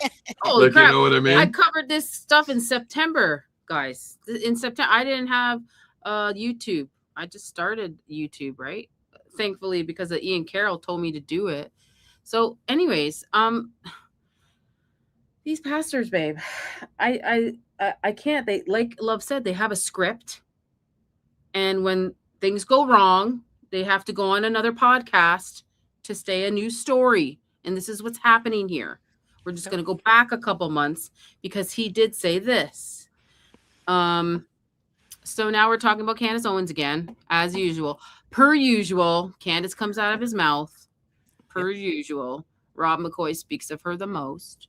And what do you think people are getting right and wrong about some of these conspiracy theories out there? Yeah, the conspiracy theory was that I was signaling the shooter because I adjusted my hat. Yeah. No, honey. You didn't just do this, whatever, with your hat. You took your hat off. Angel gave you something. You put it in your hat, and then you put your hat back on. Yep. Can I know what you put in your effing hat? What did you put in your hat? What object did you put in your hat and then put it on your head? How about that? Forget the tap of the hat. What did you put in your hat? Oh, no answer to this. Okay. One thing I think that almost everybody seemed to have maybe not realized, but some of these cameras, and since you were just talking about the card or where you put it, whatever. Yeah. Some of these cameras got dual SD card slots, FYI, to people that may not know that. Some of these cameras can take 2 SD cards. Forbidden truths. How much would we have to donate to watch Mad Max shotgun a beer on a stream? Like what? Shoot it? Is that what you mean? Yeah. I mean, I'd love to see that. I would love to see that. I don't know. What? I was literally trying to respond to that. Like I was typing and then it actually timed out. So I didn't even get my response in there. You know, like Allie and I are Canadian, right? We don't have 3.5% beer like other places do. Wink, wink, slight jab. I'll totally do that. Maybe on a members live. And ours is, well, I'll be doing it with a 12% drink because that's what we drink. Like our drinks are 12%. So that's what we drink. So yeah, you want me to shotgun shotgun a drink? What does that mean? Sorry, I'm confused. I thought he meant to shoot something. No, I don't think so. Sorry, I'm so dumb. Here, I'll read it out slow. How much would we have to donate to watch Mad Max shotgun a beer on stream? Oh, I thought he meant like shoot a beer. Okay. No, you just read it so fast. You want me to blow away a beer? Yeah. That's what I thought. That's not nearly as fun as shotgunning one. Okay, what's shotgunning? I'm so confused, guys. I don't know this slang. I'm done with slangs today. For lack of just to keep it simple, do it all in one go. Oh, chug it. Got it. Shotgun's a little bit different, though. I don't know what his version of shotgunning is, but no, we're good. We're not doing that on stream. I'm not doing that. That's weird. I already said I'd do it on the members line. You did not. So I already said right here while we were discussing it. You just didn't hear me. So what you can do. This is how I know what a shotgun is, right? So say here, I got my cigarello in my hand, right? So what I know is what you can do is do this: stab a hole in the middle, go like this, and then open the end and then go back. And then the water comes in the top, booze goes into your mouth. What about one of those things? And you can't stop drinking it. Otherwise it'll just spill out everywhere all over you. What about those things that people wear on their head and then it goes into their mouth? Well, that's just a beer hat. Oh yeah. We're not doing that here, Furman. We have a family show here and it's Pastor Sunday. So we're not doing that. I've deferred it. I've deferred it to a members live at a later time. No, that's not happening here. We don't do that here. Excuse me, Furman. We need to get together and do the tech table again. We do need to talk about that. We need to do a recap because we got a little bit distracted last time, didn't we? Yes. So, Furman Truths, do not follow him. He does a great work. So, thank you so much. He does. Yes, he does. Furman is also a good follow on X. If you are not following him and you are an X user, follow Forbidden Truths, Furman Files on X. Yes. We got a lot of files in the house. We got Leah files, we got Allie files, we got Furman files. How many more files are we gonna get? We got so many files. It's great. I love it. Love it. Okay. Now back to Mr. Freedom. Guy even asked me about it. They track down every conspiracy theory. They don't tell you they're doing that, but if it's possible, they'll ask you. They called me. Were you signaling the shooter? Yeah, I was telling him to steal second base. I mean, how stupid is this? Right? I mean, any shooter didn't need me to tell him who Charlie Kirk was and couldn't even see me in the scope anyway. So that doesn't make any sense. But with these conspiracy theories, let me just put it this way. Did he say the shooter couldn't see him in the scope anyways? Yep. So, but he could see Charlie? I have no idea. Sorry, I was looking at the chat, typing and reading. Sorry. That's okay. And the apostles said that Satan is a murderer, liar, accuser, and slanderer who seeks to steal, kill, and destroy. Notice we had a murder on 9/10. What have we had since then? Lies, accusations, and slander seeking to steal, kill, and destroy. That's right. This is completely demonically influenced. It's one thing to have a theory. It's another thing to have evidence for that theory. Dreams and time travel are not evidence. Okay, I could make a case that Candace Owens killed him. It's plausible. I don't have any evidence for it, though. And it's completely ridiculous for me to say. He said I can say Candace Owens killed him. Replay that part. I want to hear him actually hear that come out of his mouth again. Yeah, I was telling him to steal second base. I mean, how stupid is this? Right? I mean, any shooter didn't need me to tell him who Charlie Kirk was and couldn't even see me in the scope anyway. So that doesn't make any sense. Hold on. But with these conspiracy theories, doesn't make any sense. We already said that too. Yeah, I know. Yeah. So like if you can't see him, then you can't see him. Or if you can see one, you can see the other. You can't see Charlie then. Yeah. Actually, that's classic Frank reasoning. You can see Frank walking around. Charlie's sitting under a tent. Yep. Exactly. How can you not see Frank, the white shirt, standing there with a white hat? Also, not only did Angel give him something and put it in it, he took his hat off and he put something in his hat. He put his hat back on. Then Butch came, gave him something, took his hat off, took something from Butch, and then Butch went on his way. What the heck is happening? It's just a question. Yeah, I have no answer. Yeah. What is that little black thing that you put in your head and then you put your hat on? I don't care about this. You tilted your hat. What are you putting in your head? Frickin'. Jeez. If you guys didn't see that, I'm going to bring up that video later. You guys probably don't know what I'm talking about, but I'll try to bring it up if I can find it. I'll find it. It is out there. It is out there. I think it's on Lindsay Lou's page. Lindsay Lou posted that. So if you can find that for me, love. Yes. Or I think I have the video somewhere. I don't know where it is. But anyways, we're going to keep going. So he's talking about Candace Owens and all these conspiracy theories. Let's put it this way. Jesus and the apostles said that Satan is a murderer, liar, accuser, and slanderer who seeks to steal, kill, and destroy. Notice we had a murder on 9/10. What have we had since then? Lies, accusations, and slander seeking to steal, kill, and destroy. That's right. This is completely demonically influenced. It's one thing to have a theory. It's another thing to have evidence for that theory. Dreams and time travel are not evidence. Okay, I could make a case that Candace Owens killed him. It's plausible. I don't have any evidence for it, though. And it's completely ridiculous for me to say she did it. But that's essentially what she's saying, that somehow TPUSA is involved, Eric is involved somehow. She said overseas and France is involved is what she said. TPUSA is acting, they're not answering questions. She said they betrayed him. She didn't say that, Erica's involved, TPUSA is involved.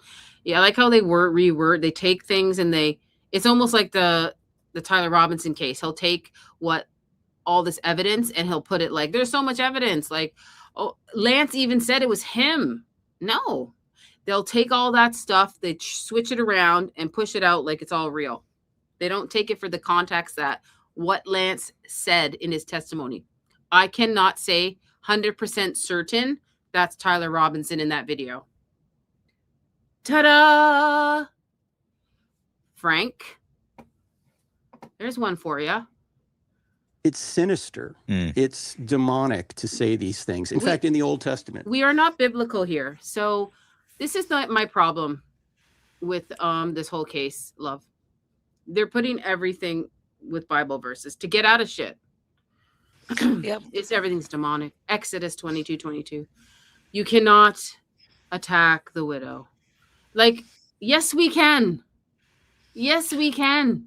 Yep. You take out the Bible verse and we can. So if this was switched around and this was the man and the woman passed, you know what I mean? What then? What would it be then?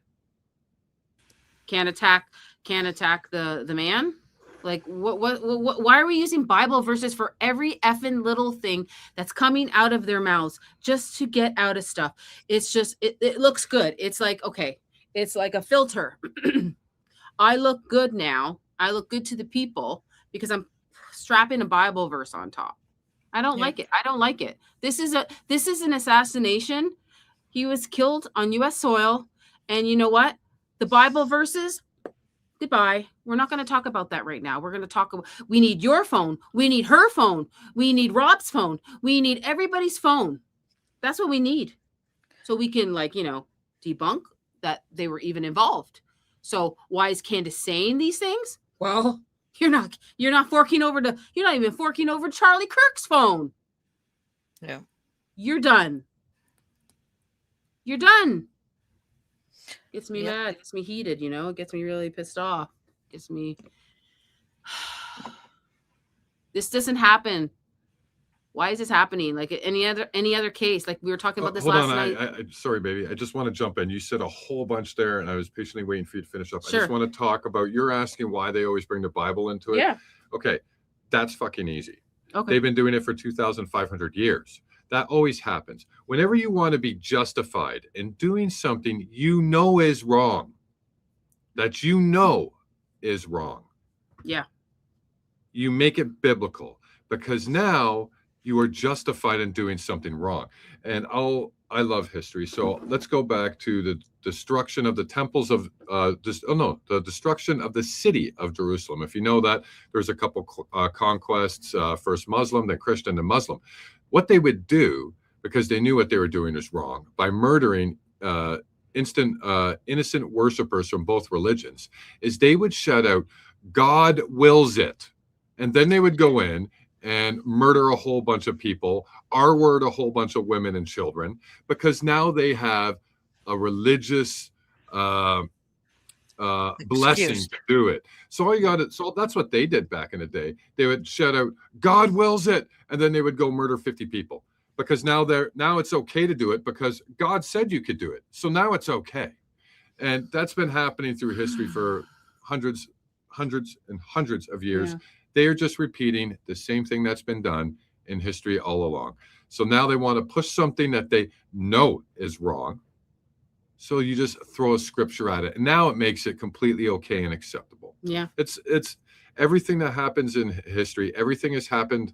Everything has already happened, and everything will happen again. Yeah. Remember that, guys. Everything has already happened, and everything will happen again. It's a holy war. Yeah, you are right. That's it. All you got to do is go jihad. Now you're legal. Now you can do anything. Nobody can say that what you did was bad because you did it in the name of God. It's almost like, what do you call that? It's the biggest blasphemy and sacrilege you can do, because it's worse than taking the Lord's name in vain. You're accrediting actions to the Lord that he would never, ever condone in the first place. That's even worse, in my opinion. Well said, babe. Well, sorry, I had to stop, because otherwise I would have forgot. Said. I would have forgot. Right? So, everything's in history books, guys. Everything's in history books. That's well said. Weapons of mass destruction. Yes, Yes, Orion. Yeah, boy. Let's keep going. We're almost done here, and then we'll get into something else. Hold on. Exodus 22:22 in the Old Testament economy. Here we go. God says, if you abuse a widow or the fatherless, I will hunt you down with the sword and kill you. This is what God says. Are you threatening Candace Owens, or like this is the second time you've said this? The second time. And remember, in July 27th of 2025, before Charlie Kirk even passed, Rob McCoy said they are not safe in this world. Tucker and Candace are not safe in this world. Oh, okay. I don't know if this is allegedly some kind of like threat. Like, you cannot attack a widow. You will be hunted down and killed with the sword. Well, that's actually not true either.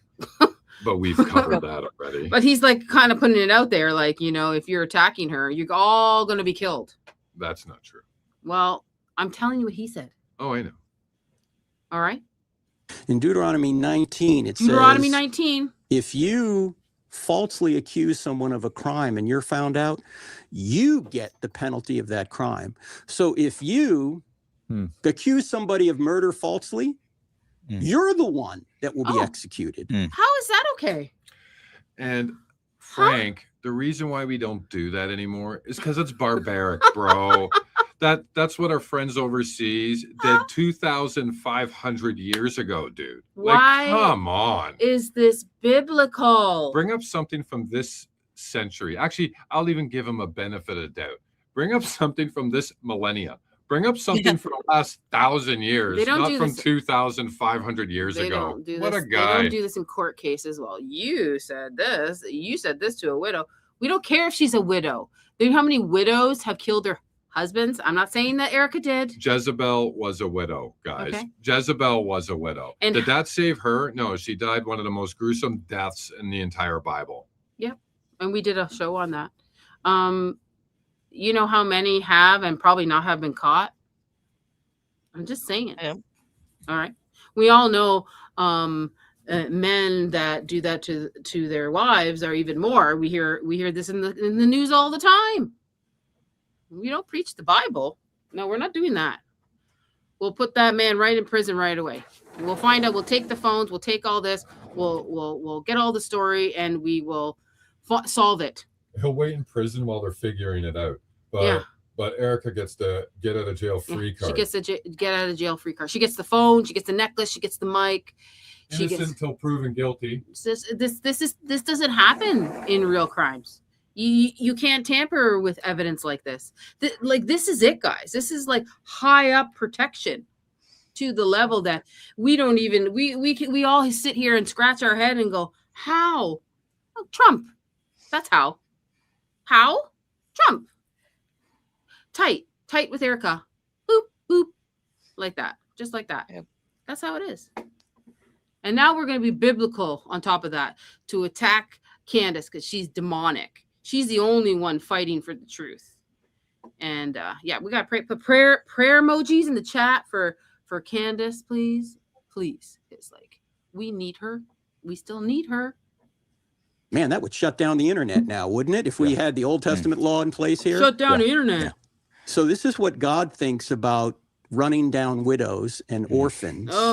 Orphans? And of course, in the Old Testament, you always had to have at least 2 witnesses. Where are the witnesses? There are no witnesses. In fact, the witnesses and the evidence that we have show, unless something crazy comes up, that the person who killed Charlie was Tyler Robinson. Yeah. And he killed him because he didn't like what Charlie was saying about transgenderism. And he was involved in a transgender relationship. So that appears to be the evidence now. It still has to go to trial. Yeah.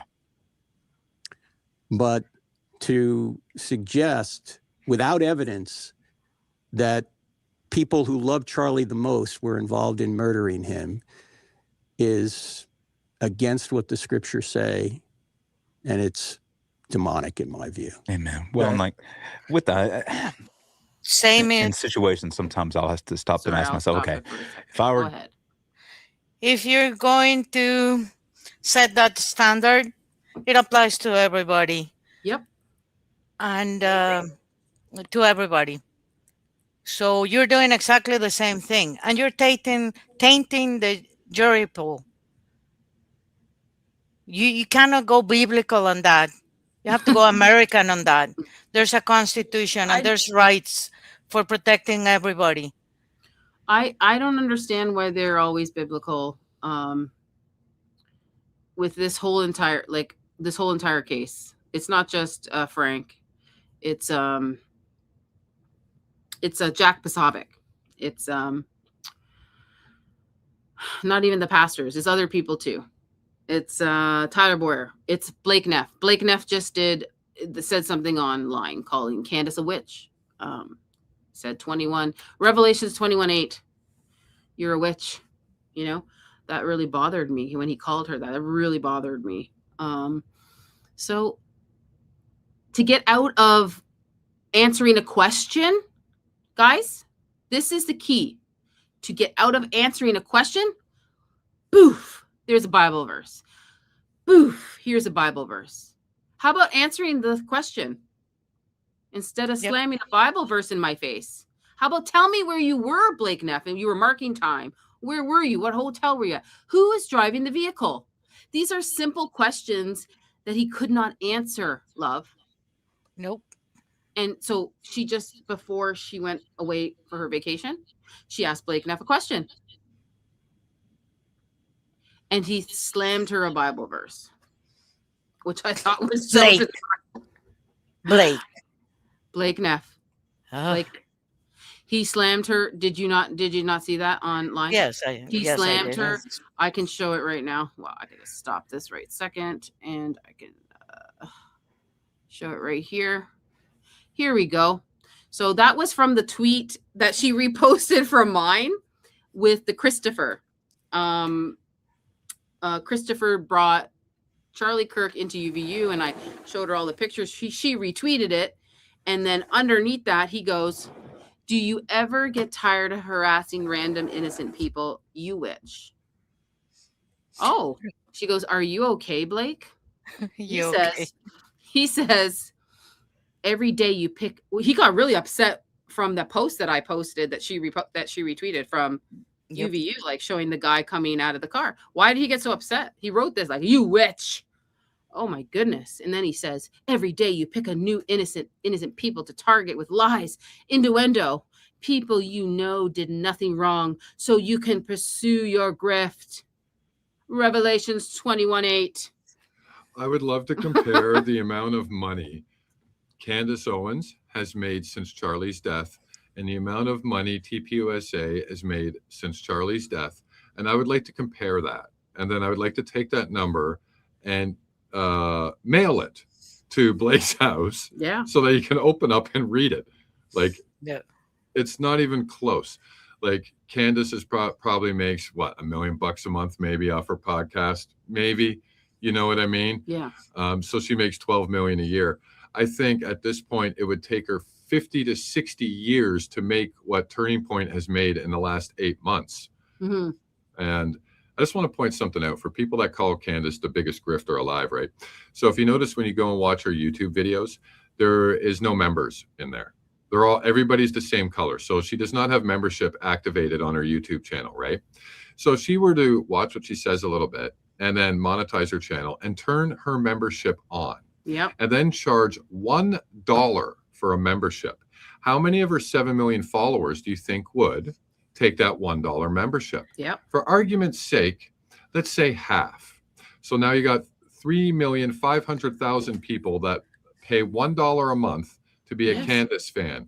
That means she gets literally $3,500,000 off a $1 membership a month, which translates then, instead of like 12 million a year, that translates to about 50 million a year, 40 million, whatever, right?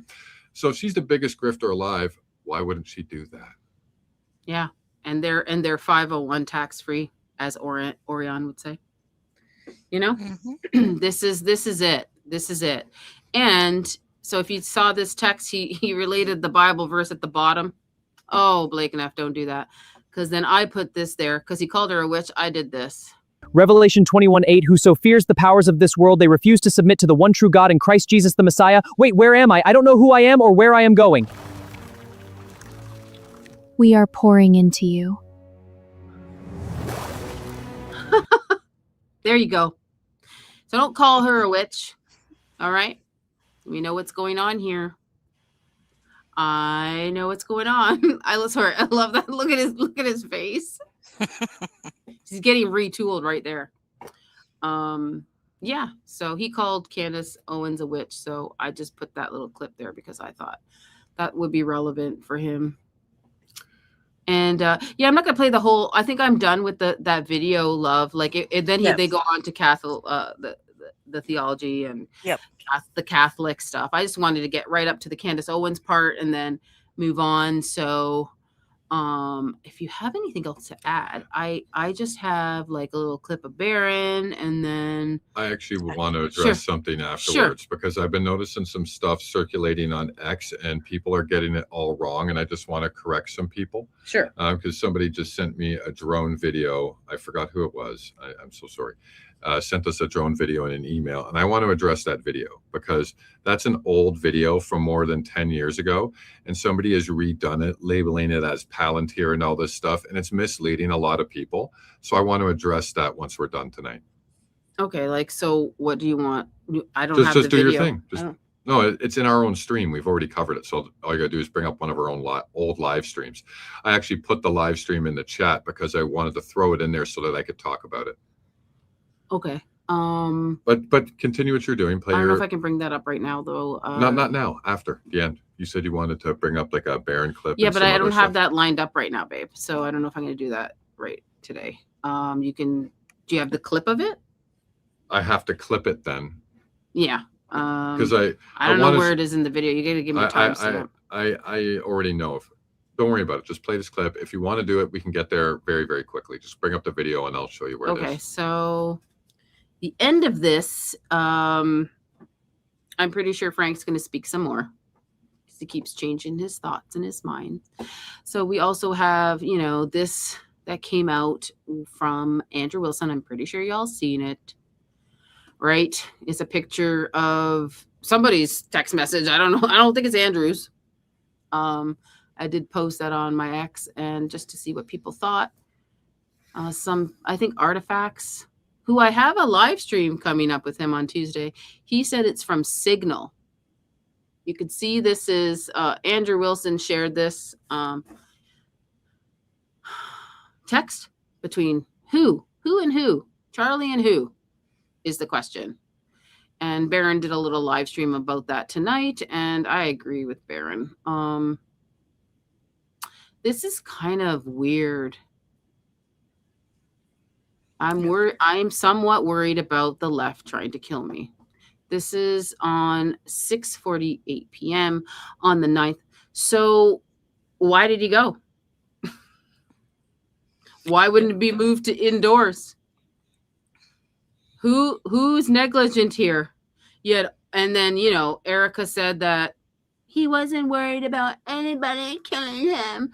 I have his cell phone. Oh, okay. So what the heck is this? What the heck is this?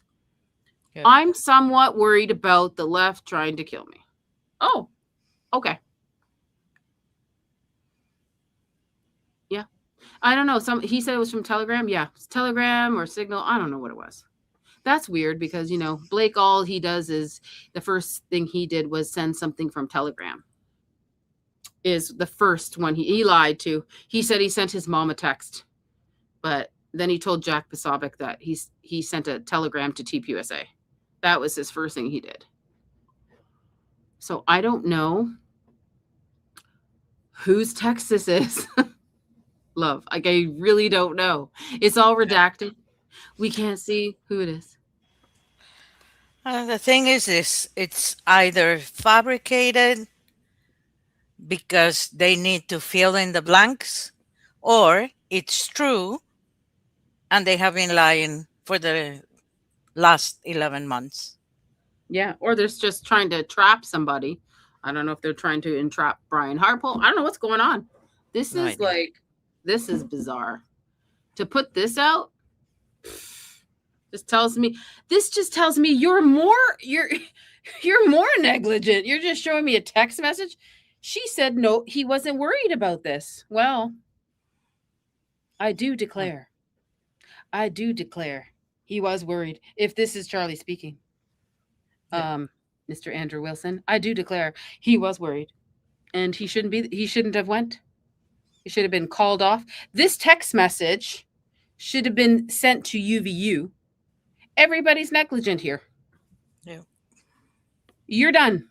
We're done. Erica's done. UVU's done. Brian Harpole's done. The security team is done. Frank is done. We're all done. They're all done.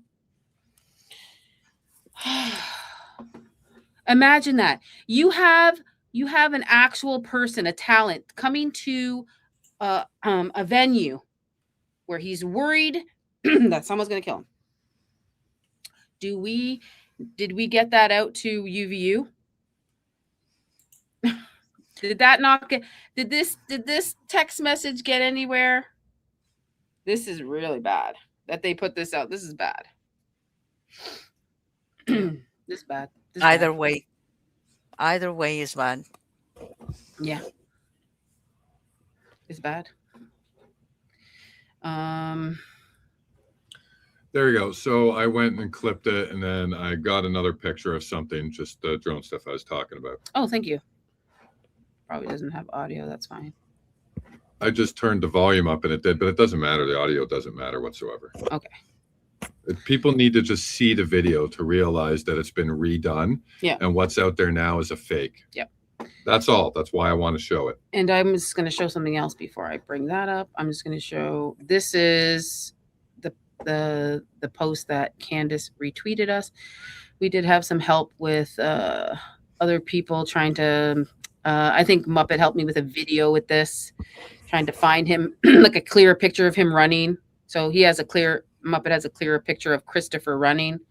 Here's the picture of the dashboard. It says Christopher's iPhone. That's on the lower right-hand corner. That's how we found out, or we thought it was Christopher. We're just going, I don't know. We think it's Christopher driving the car. Well, now it's confirmed because Barron did say that yesterday. I'm going to share those two clips with you now. Before I get into the drone stuff, I will show this first. Before it disappears in the chat, I just want to let everybody know, Allie and I covered drones in EMP 6 months ago. I put the link to our video in there. Okay. Thank you, babe. And I'm just going to play this one first. Put out an APB today. An APB was put out on a guy named Christopher. I always liked the name Christopher because I was a fan of Winnie the Pooh as a child. Christopher. If you'll remember, the protagonist of Winnie the Pooh was a young man named Christopher Robin. So I've always been a big fan of the name Christopher. That's it. There's no point to that story. That's all I'm saying. But Candace posted this today on X. Did we ever get an ID on this guy, Christopher? Just realizing he didn't drive Charlie to the hospital. No, Charlie was driven by a guy, I believe, named Justin Davis. We know who Justin Davis is. In fact, we know the first and last name of almost every member of the security team. One of the only ones who remains some sort of a ghost-like figure is this random guy named Christopher. Well, Allie Top Files put up a tweet today. Candace reposted me. Yeah. Yeah. I've been waiting. I posted this April and I'm reposting it all the time. I'm like, because Christopher was in the tunnel.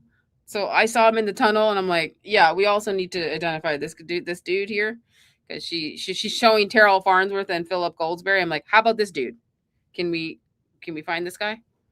Asking about Christopher. Here's why we think we know his name. It says Christopher's iPhone. He was driving when Charlie arrived initially. We have an image of him here getting out of the vessel. That's that second SUV there, the one without the roof rack. That's the one, the one with the roof rack. That's the one Charlie Kirk arrived in. That's also the one he unfortunately left in just a little bit later.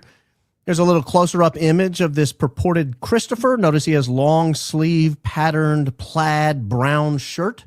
Seems like a hot day for such an event, but you know, whatever. I'm not going to hold it against him. There's another image of him here.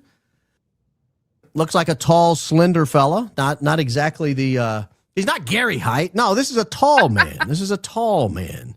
But this one, he has his sleeves rolled up. He's got the tattoo, ladies and gentlemen. If you look, he's got the tattoo. That's I don't know if that's the tattoo. So that's Muppet's video. So he had another video, Muppet. So shout out to Muppet. He had this video of him running, and he does have his sleeves rolled up, and you do see a tattoo there. So, and I think JJ also found some more pictures of him at TPUSA events. So that's interesting. Like, it's a community of work here, like, you know. Yeah, a bunch of people were able to throw out pictures in the last couple of days since it finally made mainstream about we need to find this guy. So a lot of people chipped in, like Ali said. In the last couple of days, JJ helped, Mia Stretch helped, Eddie Spaghetti helped, Charlotte helped. Like the list of people, like there's probably like a dozen people that were just trying the to Rileys. Yeah, the Rileys. Like a lot of people chipped in pictures over the last couple of days. And just so everybody knows, I did send all those together to our friends higher up the ladder to see what they can make of them. Yeah. So shout out to everybody helping find the rest of these pictures of this guy. Who I will show you in a minute what Barron says. So we'll keep playing this. That Frank Turek, not Frank Turek, that Brian Harpole, Mr. Harpole. I don't know if that's the tattoo that Mr. Harpole says that all his guys get. I don't even know if this guy worked for Mr. Harpole, but he, you know, I believe that's the same guy. Looks like the same guy. So that's who we were looking for. We had an APB out on Christopher. Not Christopher Robin. Christopher. Not Christopher here. So there's that one. And then he was on a space and I was co-hosting, but I had to leave. So it just shows me as a speaker now. But I was in this space for hours co-hosting. 9 hours. So I went back to go cut a clip of it. And Barron, I did ask a question. If it is Christopher, that would be important if Candace finds that that person's name. I've heard from someone at TPUSA that it was Christopher. They gave me a hire date. They told me where they think he came from. They told me who they think hired him and put him there. So all this is being worked on behind the scenes. Oh, they were working on this forever, Barron. They were confident it was Christopher. Now I can only be as confident as my source, but this is someone who still currently works at TPUSA and said, yes, I saw your show. I'm confident that was Christopher. Thank you. Thank you for verifying that. So there you go. Yep. It's Christopher. And so we have the video also for the drones. Yes, it's nice. It's nice that they finally got to this because this was back in April or before. Maybe even before that, we didn't know who that guy was. So it's back in the forefront, and now we know who it is. It's some kind of security intel that works with TPUSA, and he was hired to come there that day. So shout out to Candace and Barron and whoever is the source. So we were looking for this. And what was he doing? Where did he go? He's in the tunnel after, hanging out with Mikey McCoy. Cool as a cucumber. Cool as a cucumber. It's just so bizarre, guys. Like, we're done. We're done. And I think I have like one picture of that. Give me one moment, please. If I need a reference to that before I bring up the drone thing. There is a video of the tunnel where you'll see Christopher. He is, and I'll show you the cool as a cucumber thing. They're all in there doing their thing. I brought this up on Donald's Jeffrey's live stream. So give me 1 second. Here we go. Nice hand grenade. All right. What do we got here? We'll point there. Keep your eye there. So that's Terrell giving or showing Philip Goldsberry the laptop before he sits down. And we see Mikey McCoy on the right-hand side. If you guys can see that, it's Mikey McCoy. He came back. So from the hospital, this is kind of moments after he came back. Okay. We got, they're still hanging around there. Crime scene. We got Christopher's right in the front there. Do you guys see him with the beard and the glasses? He's right in the front. And when I saw that is when I let Candace know that we need to identify Christopher. Gets up and he shows something on his laptop to Philip Goldsberry. He sits there. Oh, Chrissy knows. Chrissy knows him. She's talking to him right there. He just gets busy on his laptop. Looks like he's putting in looks like he maybe putting something else in there. Maybe a second SD card. Not exactly sure. I'm just letting you guys watch this so that you can see. There's Christopher. There's Christy. Everybody's cute, cool as a cucumber. No trauma here. So Terrell is sitting down, editing. Why are you on your laptop? Someone just died.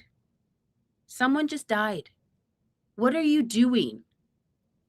What is this? This is just disgusting. That's all I have to say. It's absolutely disgusting. It truly is. You should pack up your stuff and get the heck out of there. All right? We were told by Andrew Colvett that he was worried about people stealing hats. I'm not getting that sense. Doesn't seem to be a priority. Keep your eyes there so you can. Nobody's hugging. Nobody's falling to the ground. They just lost their boss. No one's bent over crying in a puddle of their own pee because they just lost the greatest man. No one's crying. Yeah, like, you know what I mean? Nothing. Imagine if you were there. Just imagine you worked for this guy. Wouldn't you be on the floor? Wouldn't you just be like, you wouldn't be able to think. Everybody can think. Heck, they're typing on the laptop, taking an SD card, putting it and zip it in their pocket, taking it out, putting it in the computer, tapping away. Tip, tip, tip, tip, tap with the rotisserie. That's what they're doing. No one looks in dire strait, in shock, or anything. Nothing. Typical prove me wrong event without him getting shot. That's what it looks like to me. See, he's just on his laptop. Still on that laptop. Moving those hands. Tip-tapping away. Checking back. Make sure nobody is looking. That is important. Man, if I thought there was a sniper running around, I'd probably maybe go into a car to do this, somewhere safer to do this. I'm always amazed that it seems like they knew they were okay. Again, this is within 10 minutes of Charlie going down? No, I don't think it was 10 nice minutes. Hand grenade. All right. I don't think it was 10 minutes because Mikey McCoy came back. So Mikey McCoy left. Unless this is before he left. Yeah, I don't know. Because we don't know. We don't know. We don't know exactly. No. He did leave and come back, but we do not know exact time frame of Mikey leaving, going to the hospital because he's got to be there to console Erica and make phone calls in front of everybody, and then he does come back. We don't know when exactly that is. She said it can't be 10 minutes after. Well, if this is 10 minutes after, then no, because there wouldn't have been enough time to actually get there and come back. I heard Blake Neff say that Mikey McCoy came back like an hour and a half after. Yeah, so that we just solved it then. He just hasn't gone anywhere. He walked away as we saw him do on a day. He walked around in the parking lot, picked his nose, and then walked right back. It's like 8 minutes after the thing. There's no time for him to go anywhere. Yeah. So I think that's really safe to say that's what happened. And some point after this video, he left and went to the hospital. Yeah, probably. Okay. I think they'll figure it out within 10 minutes of Charlie's passing. Well, we all know he went on his phone, Jackie, and left out of the parking lot to go make calls. And I thought he went to the hospital. No, because this actually proves that he didn't go. He didn't go anywhere. So he left to make phone calls. Yeah. So he walked away so he could, because remember, his wife was three-wayed on the call. Remember that got leaked out. So he's on a three-way call. And who did he call? He called his dad. And who else did he call? Then he called Rob and JD Vance. He called Erica, Rob, JD Vance, because that's what Frank just said. Yeah. Was that here, though? Because right here, we know for sure he was on a three-way with his wife. He called his dad and he called JD Vance. We don't know that he made that call here. I don't know when he made the call. Exactly. So I'm just going by the calls we know for sure he made here. He was on a three-way with his wife, 100%. That's been admitted by everybody. And he called his dad. Yep. And he called Erica. Yes. So we don't know when that JD Vance apparent, according to Frank, if it's even true, where that occurred. Maybe if I had to guess, I'm saying that probably was made at the hospital. Yeah.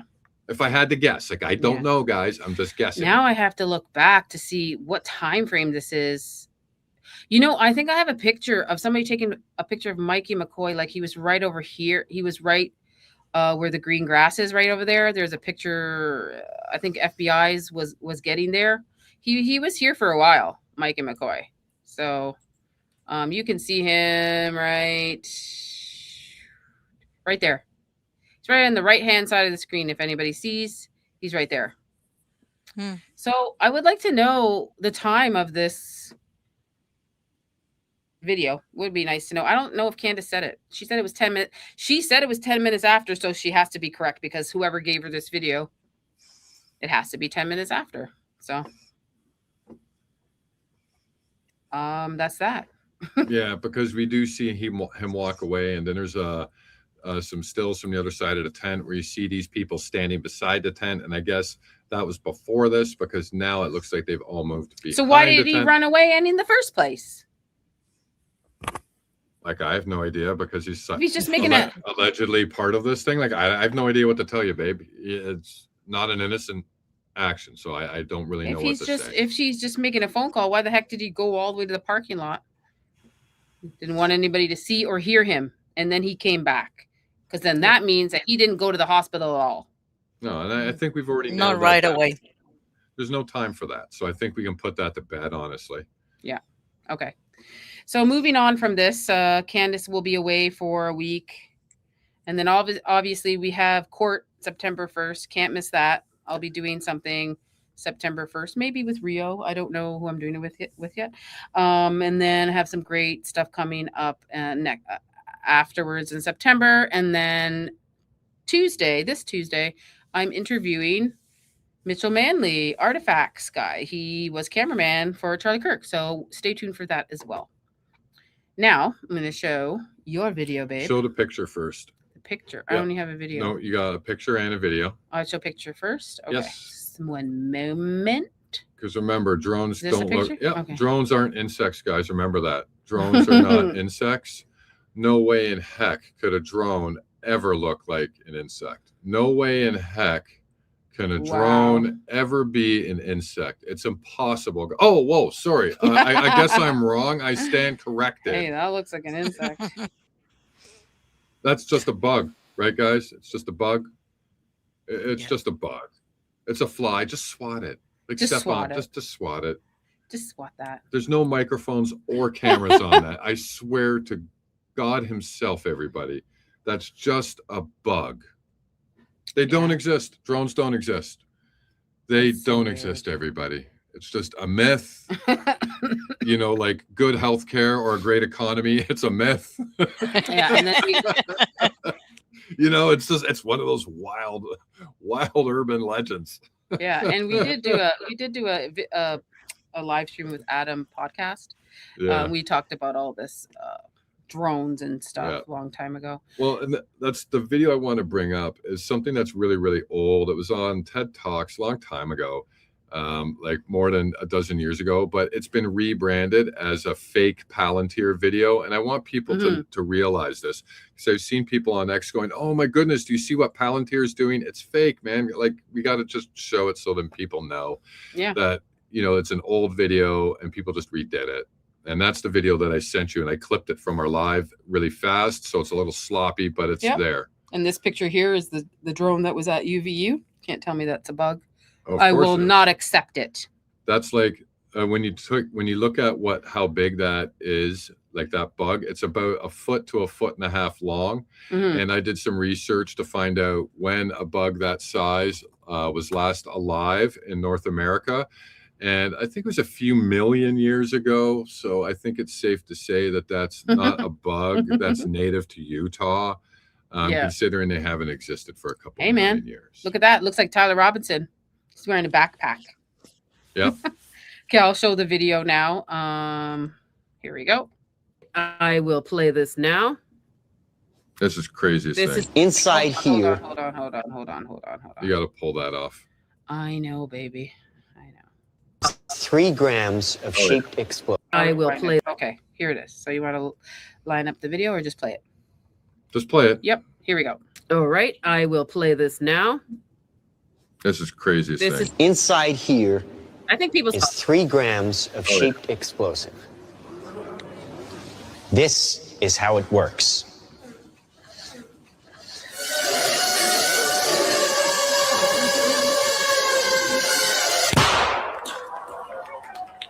Did you see that? That little bang is enough to penetrate the skull and destroy the contents. What in the world? What? Okay. So you can pause it there, babe. That's all I wanted to show. Okay. So this is an old video. This is about 15 years ago, right? But what's been happening is on X, this video has been remade and is circulating, and it has like Palantir labels all over it and this and that, and it's being sold as something that is brand new and just came out, and that is not true. This is something that's old, and in fact, I think it might even be from a movie, to be honest, guys. That's what I heard, yeah. Yeah, so I think this isn't even something that's actually real. I think it was from a movie. It was on TED Talks like 15 years ago. Yeah. So like when you see people circulating this around on X and they're like, this is what Palantir is doing now. They just created it this year. You know, it's not true. Like this is a video that Ali and I put out from like 6 months ago. It's about EMPs and drones, and we actually tied Frank Turek and the France phase into this a little bit with their associations. So I just wanted to make people aware of that because that's an old video that's being redone, and it's borderlining misinformation. So I just wanted you guys just to be aware of that because I care about what we ingest as information, right? So yeah, that's what that is, guys. And I think it was Sorry Not Sorry who sent me that.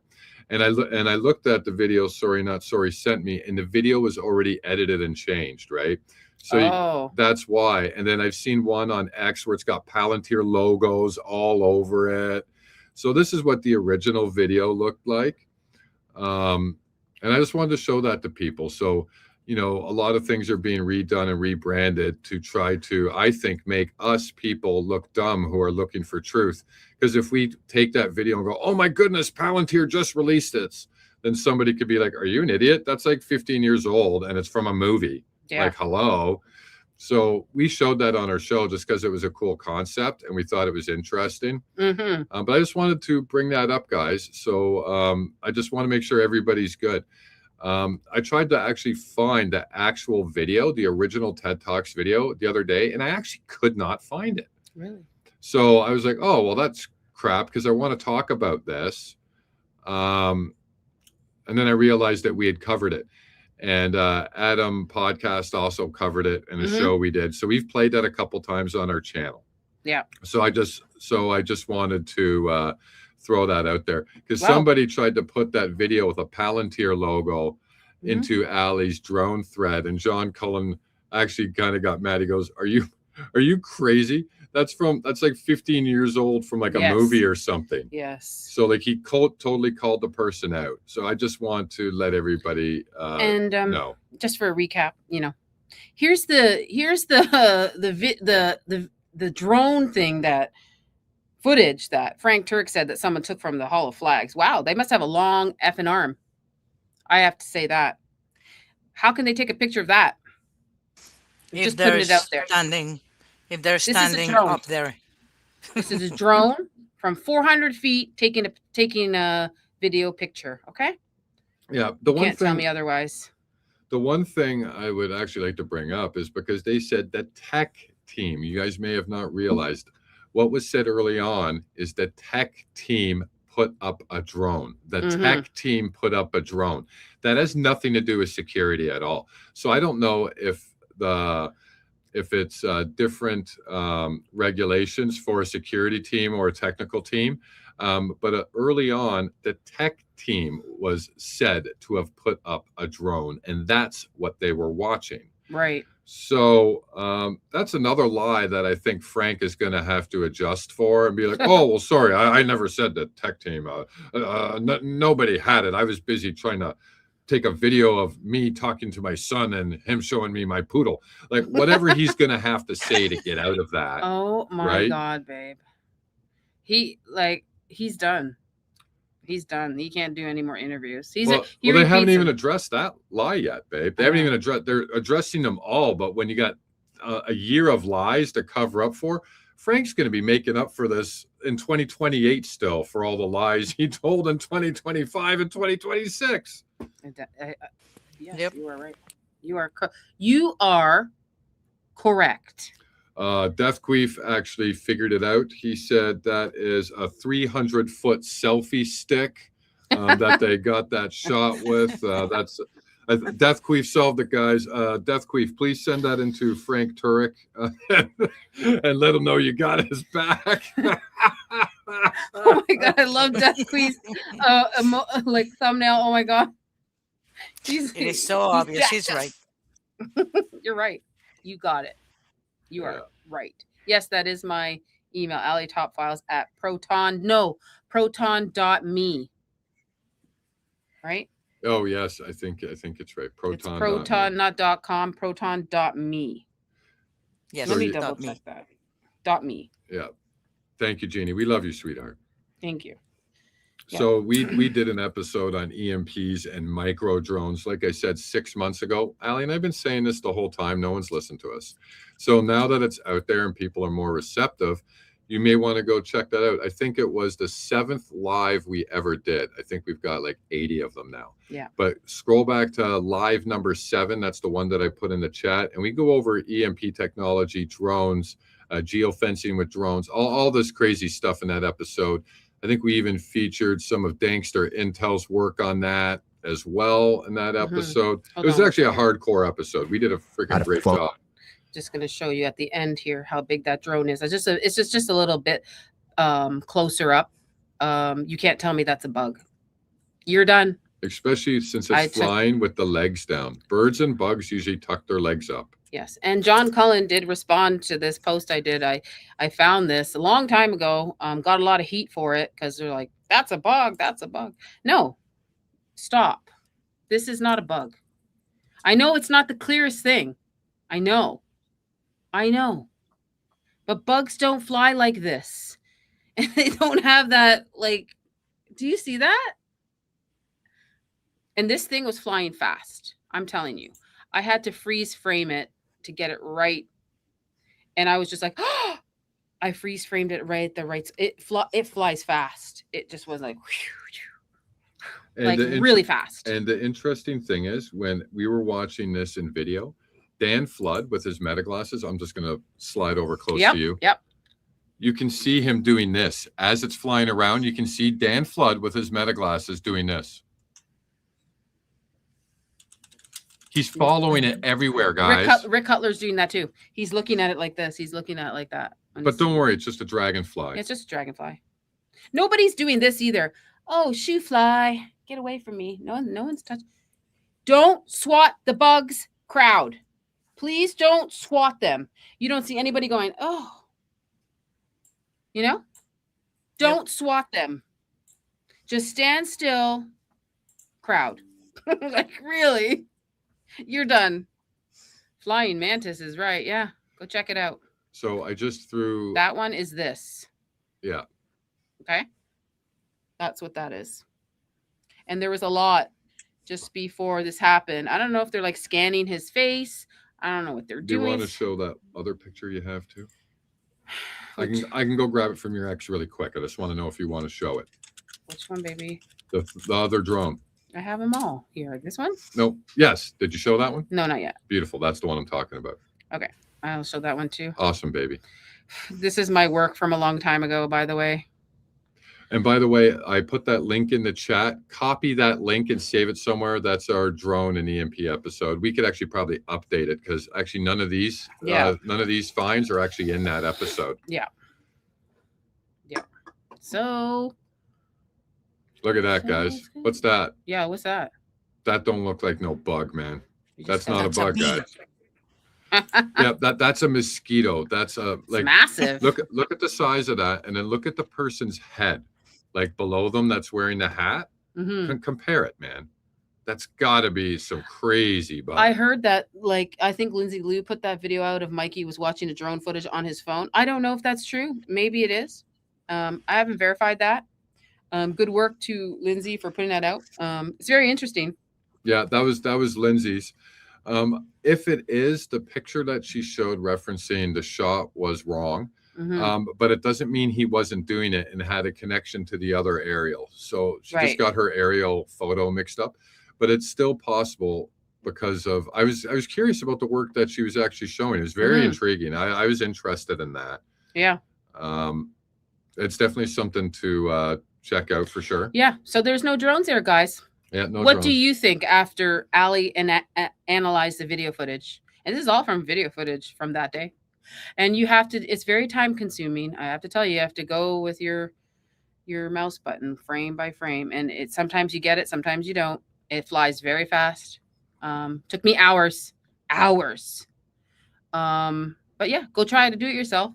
Yeah, it's possible. And if you consume our drone and EMP video and you want more, please, everybody, go check out I Am John Cullen. Yeah. Because his work is phenomenal. Yeah. It's phenomenal. It's the only way to put it. Yeah. And speaking of drones. Okay, so this was the last one. Yeah, you guys see that? Right? Yeah. You see that? I'll show you one more drone. Here it is. Here's a good drone. Do you like that? So this I think this was actually the Hades spy plane that was there on the day. This is the Hades spy plane, guys. So this was flying, and micro drones came out of these guys' butts and started geofencing people at UVU that day. And then when they were done, they just flew back 30 minutes after, and then the drones just flew back into these guys' butts. And then they just flew away. Just put this, whenever someone says there was no drones that day, just throw this picture there. That's what I'm actually going to start doing. Every time people goes, there's no drones when I'm on X, and they're like, you're crazy, there's no drones. I'm just going to take this picture and send it to them and go, what do you mean? I count 3 drones right here. Oh, man. I can't. But yeah, that's our show for today. I hope you guys enjoyed. I might be doing something with Anna tomorrow. I'm not sure. We were supposed to do something today, but she had a family emergency. So maybe tomorrow, hopefully, or Wednesday, we will see. But I do have an episode on Tuesday. Anyhow. Yes. We'll be at Artifacts on Tuesday. So please follow Love. Love, please give me your socials where you are. Thank you so much for today and going through that video with Frank with me. That was awesome. And thank you all to the mods. Where can we find you? Thank you for having me. It's Love and Compassion 1. Love and Compassion 1. YouTube, on X as well. Yeah, I think. Sure. I'm not really active in X. I use it for research. Yeah. And for passing information around. But I'm on YouTube. I have a goal. I have been delaying it a little bit, but I will get back to it. I'm putting 1 video per chapter of the Bible. Oh, nice. Just for reading. Because when I was trying to find it online, like on YouTube, if I wanted to read the Bible, all I could find were it's like commentary, and people making their videos with a lot of AI and everything. This is for sitting down and reading. It's a 5 to 10 minutes video. You can do one a day. You read 1 chapter a day. You listen to a little bit of music, school music. Mm-hmm. And that's what I'm doing. And I'm helping with the research. That's what I do. So please go check out her link's right there. Yes, please go check out her YouTube channel. These days, more than ever, especially dealing with Turning Point, you need to make sure you're ingesting scripture properly. So please go check out her channel. Yeah. And she's got an amazing video out on her channel about religion, politics, and the place it should have. That is absolutely a great video. I've watched the whole thing. I have posted it on X, and I've reposted it 2 more times on my wall on X because I really want. You're welcome, love. Anything for you, sweetheart. And I want people to see that. It's important. It's relevant. It's what's happening right now. And we need to know if what the Turning Point agenda is okay for the government. Should we be blending politics and religion this far? When is it okay? When is it not? And when do you need to take a step back and rethink what you're doing? Exactly. Yep. Well said. Well said. So with that, thank you so much, love, for joining us today. We are done. We are done. We are done for today. And I will see you next time. I hope go watch my members' lives if you haven't become a member. And I think I have just one more. I think Crystal Small sent me 2 jewels. Thank you so much for that. Thank you. And I think it for today. I think I read them all already. Yeah, I did. Yes, I believe Just want to make sure if I read them all. If I missed something, let me know. Oh, I have a poll. I always forget the poll. I don't know if I always forget the poll. Always. Debbie's really good at telling me that with the poll. What do we got? We got, is Frank lying? 82% yes. No, 2%. He can't remember, just like Blake Neff. 7%. TPSA told him to correct himself. 10%. Ending the poll now. So yes, he's lying. That is the answer. I need to play some. Sorry? Wait. Trying to play it. And there we go. Paula White. Power. Yep. If anybody doesn't know who that is Paula White in the house. So with that, thank you, love. We are ending the stream tonight, and I will see you either tomorrow, if it all goes well, with Anna Escobar and Rio. And I will see you also Tuesday with Artifacts, Mitch Manley. I hope everybody can come there and bring their, like Anna says, bring your notebooks, because we have some questions to ask Artifacts on Tuesday anyhow. So thank you so much, everybody. I hope you have a fabulous rest of your Sunday, and I will see you tomorrow. You are my Marcus. Thank you, love. Christ is King. You're welcome. Christ is King. Christ is King. Say Jesus' name, and please keep fighting for Charlie Kirk and what is going on in this world. Please. I love you all. So I will see you soon. Bye-bye.